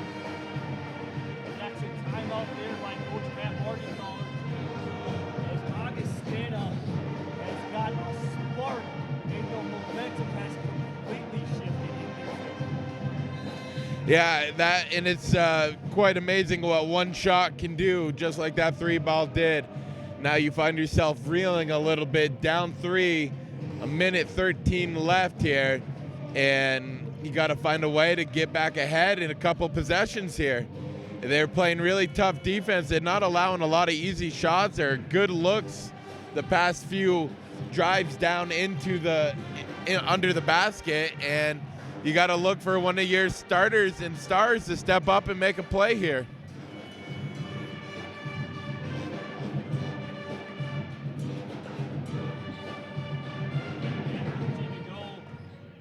Minnesota State will have an inbound down by 3.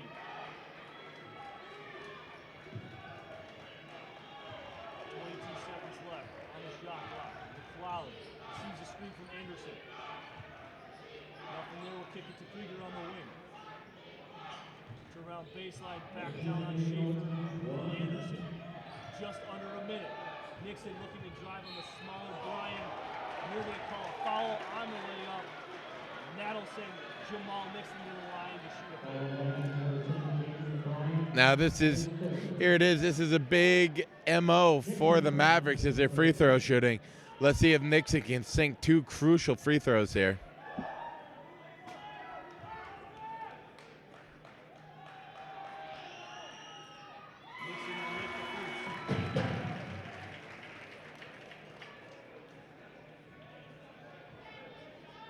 As I want to say it, I'm not going to do it.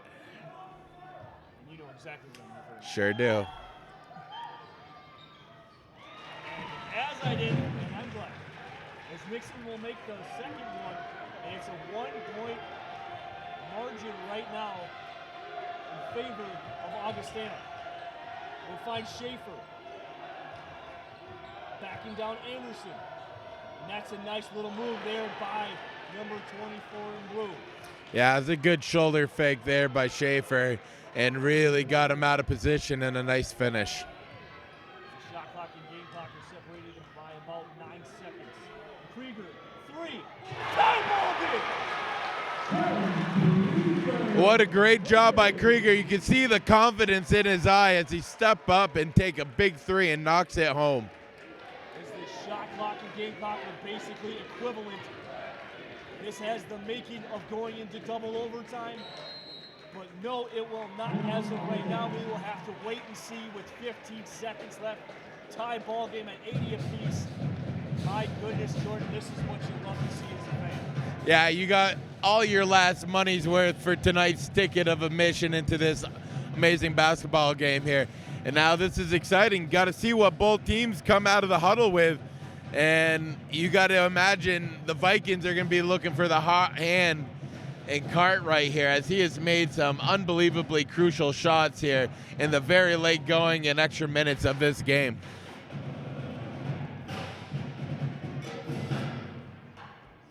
As it is Schaefer and his teammate Blitzowhite, who have game-high 21 points apiece. And that is proven crucial, but it's that three-headed monster so far for Augustana, which got him back into the ballgame. Absolutely, and having 4 scorers now in double digits with Schaefer eclipsing the 11-point mark a few moments ago. It's been a very tough second half for the Mavericks to defend, as multiple guys have turned it on here and really spread the wealth in terms of scoring for the Vikings. And here you go, you need a big stop and hopefully go quickly back the other way. Got 1 timeout left for the Mavericks, so you got to imagine if they get a stop here, they'll probably call a quick one.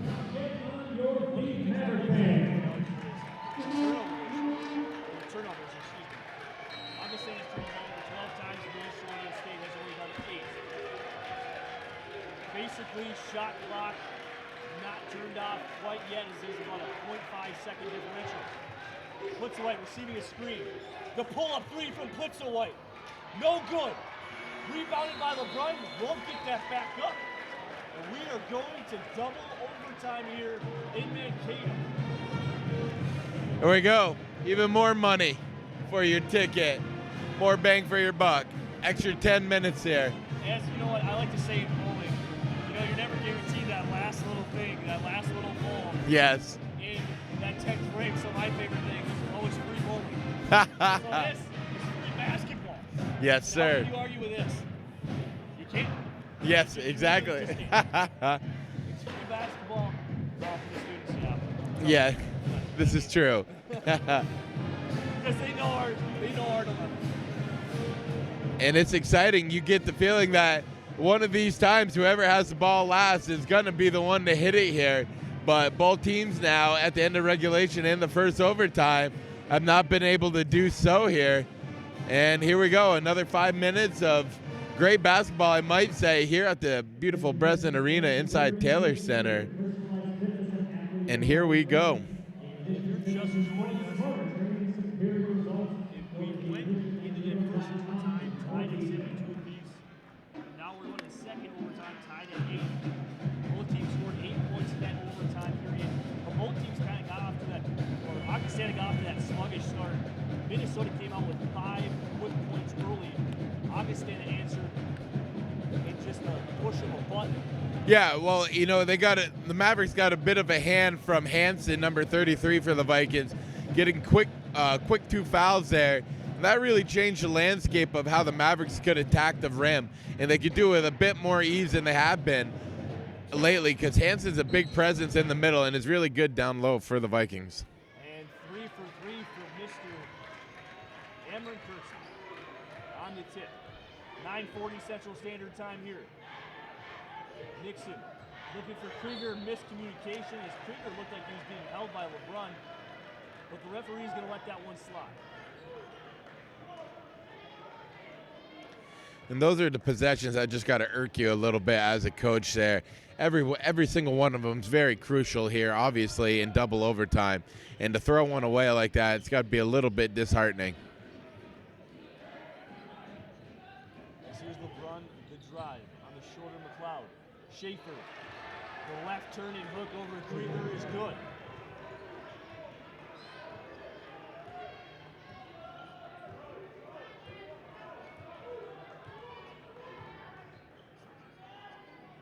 I know McLeod hasn't been in the scoring column, as Krieger will take this 3. But McLeod's kind of had a nice game in a sense of controlling the tempo. Yeah, he's kind of done all the little things. Yeah, you're absolutely right, you know. Sometimes he doesn't necessarily have to be the scorer. When other nights it just makes sense and it happens more naturally. And a good turnaround lay in there by Hansen. Down 4 now, a 2-possession game. See what the Mavericks got offensively here. Augustana does decide to go back in that 2-3 zone, which the Mavericks struggled in. And here it is again.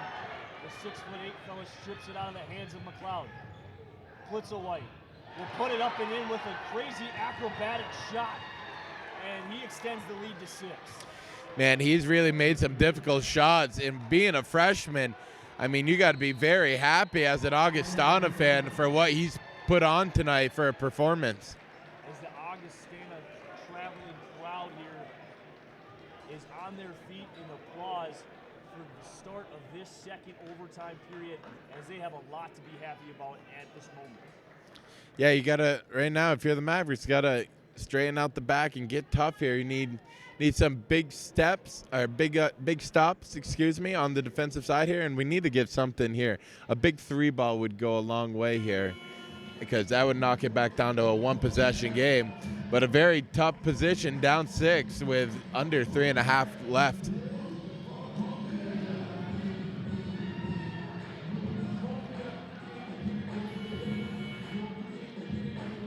Coach Matt Morgenthau is not pleased with the Nick's face. They know how that is. It was one for the ages. It was one for the memory books. Yes. He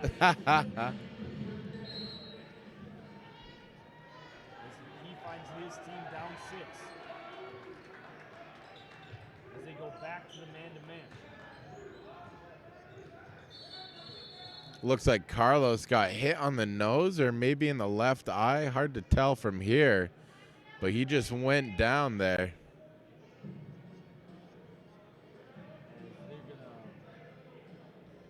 I believe, go to the monitor and take a look at something here.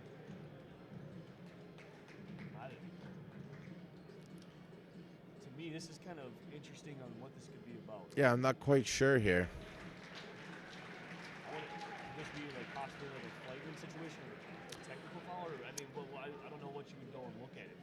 Yeah, I'm not quite sure. Maybe to see if there was like deliberate contact there to the face, because I mean we've seen it with Krieger losing his cool a little bit there earlier on and drawing that intentional.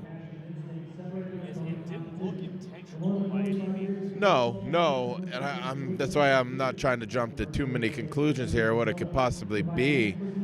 Just not quite sure. You're right, 'cause that's my job. Fair enough. I'll let you take that one. I'll be fine with it.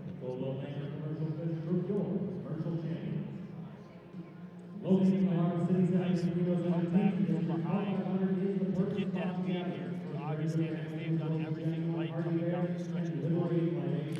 Yeah, and it's been almost everything stereotypical of the Mavericks down the stretch here, and there's still plenty of time here. Don't get me wrong, but a little bit the effort just waning, and the guys are starting to see some serious fatigue. But here's a chance to stand up tall and get one stop, and at this point, it's all about getting a stop and then getting a basket. Well, get the basket and then getting a stop, rather. And it's got to be one thing at a time with just over 3 minutes left here in double overtime, as the officials are still down at the table looking at the monitor.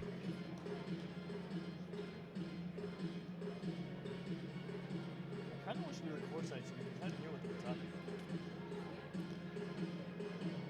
about. And both referees are taking a look at the monitor, go to respective benches, and inform them of what the decision was. It doesn't look like anything was called in a sense. No, and I think if that's what they were looking at, they just made the correct call.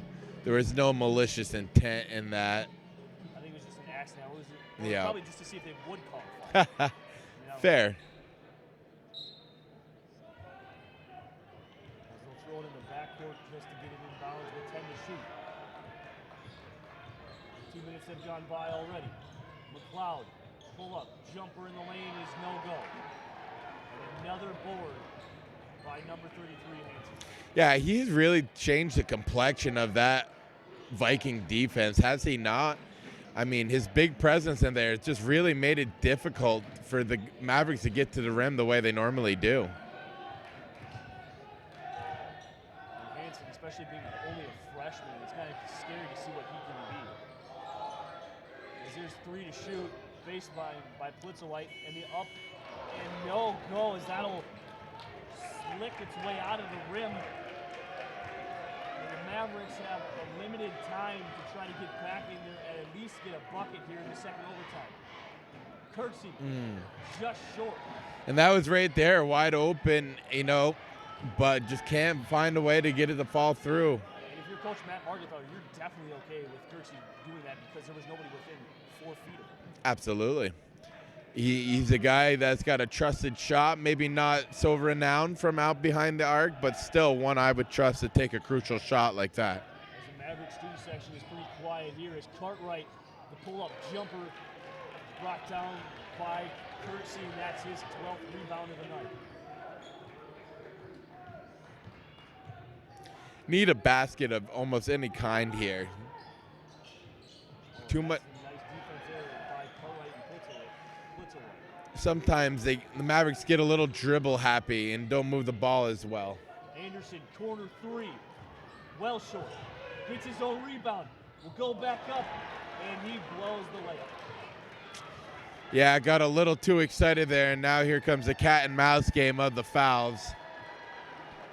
Minute 13 left, down 6. Is going to take some help from some missed free throws here. But theoretically, the Mavericks still in a chance, as you're going to see Bumgarner check into the game to get some shooters in there. And hope is fading, but not all is lost quite yet. As we take a look at other matchups from around the NSIC play, the one game we always kept our eye on, and it was very close at the 11:30 mark of the second half, and that would be the Wayne State Concordia St. Paul game. But it went in favor of Wayne State heavily, winning by 20 points, 94-74 win in St. Paul. Go to St. Cloud. They beat the Minnesota State University Moorhead by a margin of 6. And you got this game right here within 7. And then Northern State barely beat Minnesota Duluth as they went down to the wire and they won by a final score of 72-70. Good job there by Bumgarner of finding a way to get around, get the Vikings with a hand check, and here's a chance to get some free points with the clock stop. These could be 2 big free throws here for the Mavericks.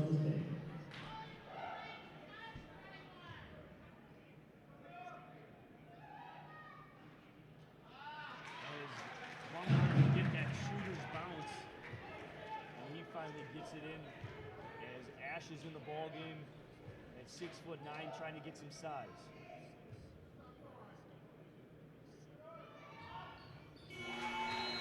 Bumgarner will make both, and those are 2 big free throws here coming down the stretch.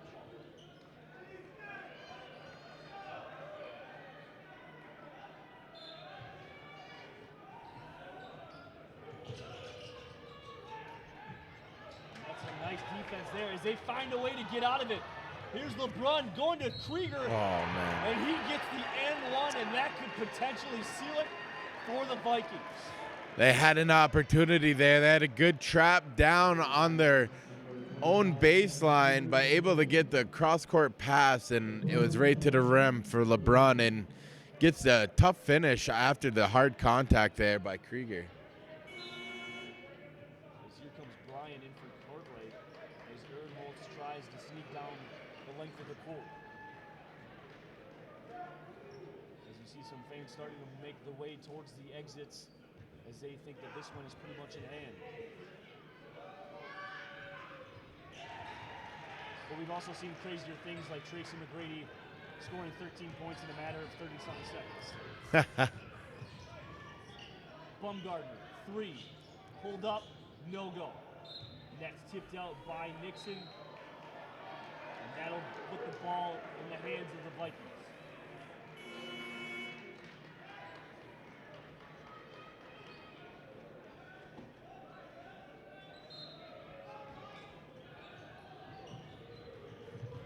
Cartwright, Schaefer, and they're just going to play the hack game now as this game is gone without reach, and it looks like this one will go to Augustana as Minnesota State will fall here to a record of 16-9. Augustana will improve to 15-10.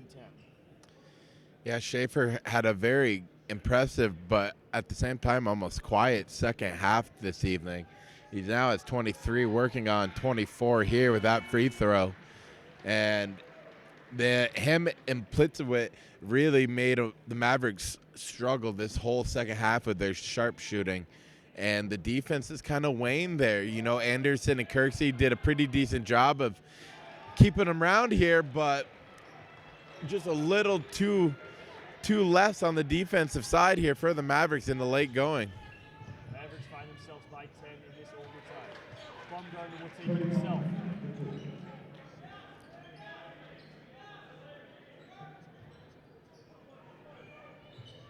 Schaefer runs the baseline, finds LeBron as he escapes from Kirksey. And he'll get it up to Hansen. And Hansen with the dunk. And there it is. As there's 5 seconds remain. And they're just going to let that one roll as that was a nice inbounds pass from Nixon. And the bank is still currently open as it was used by Bumgarner. They're going to call a foul on Bumgarner down here, and that's his 4th.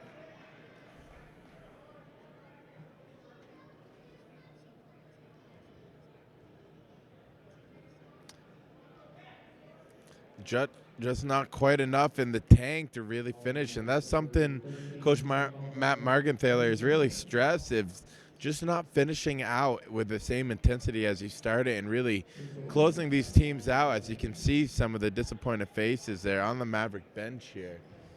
And just another tough one to let slip away at home here. This is going to be definitely a tough one to swallow for the Mavericks here, as they just they've had it at the beginning, and then they're finally getting outscored here in this second overtime here by a score of 15-6.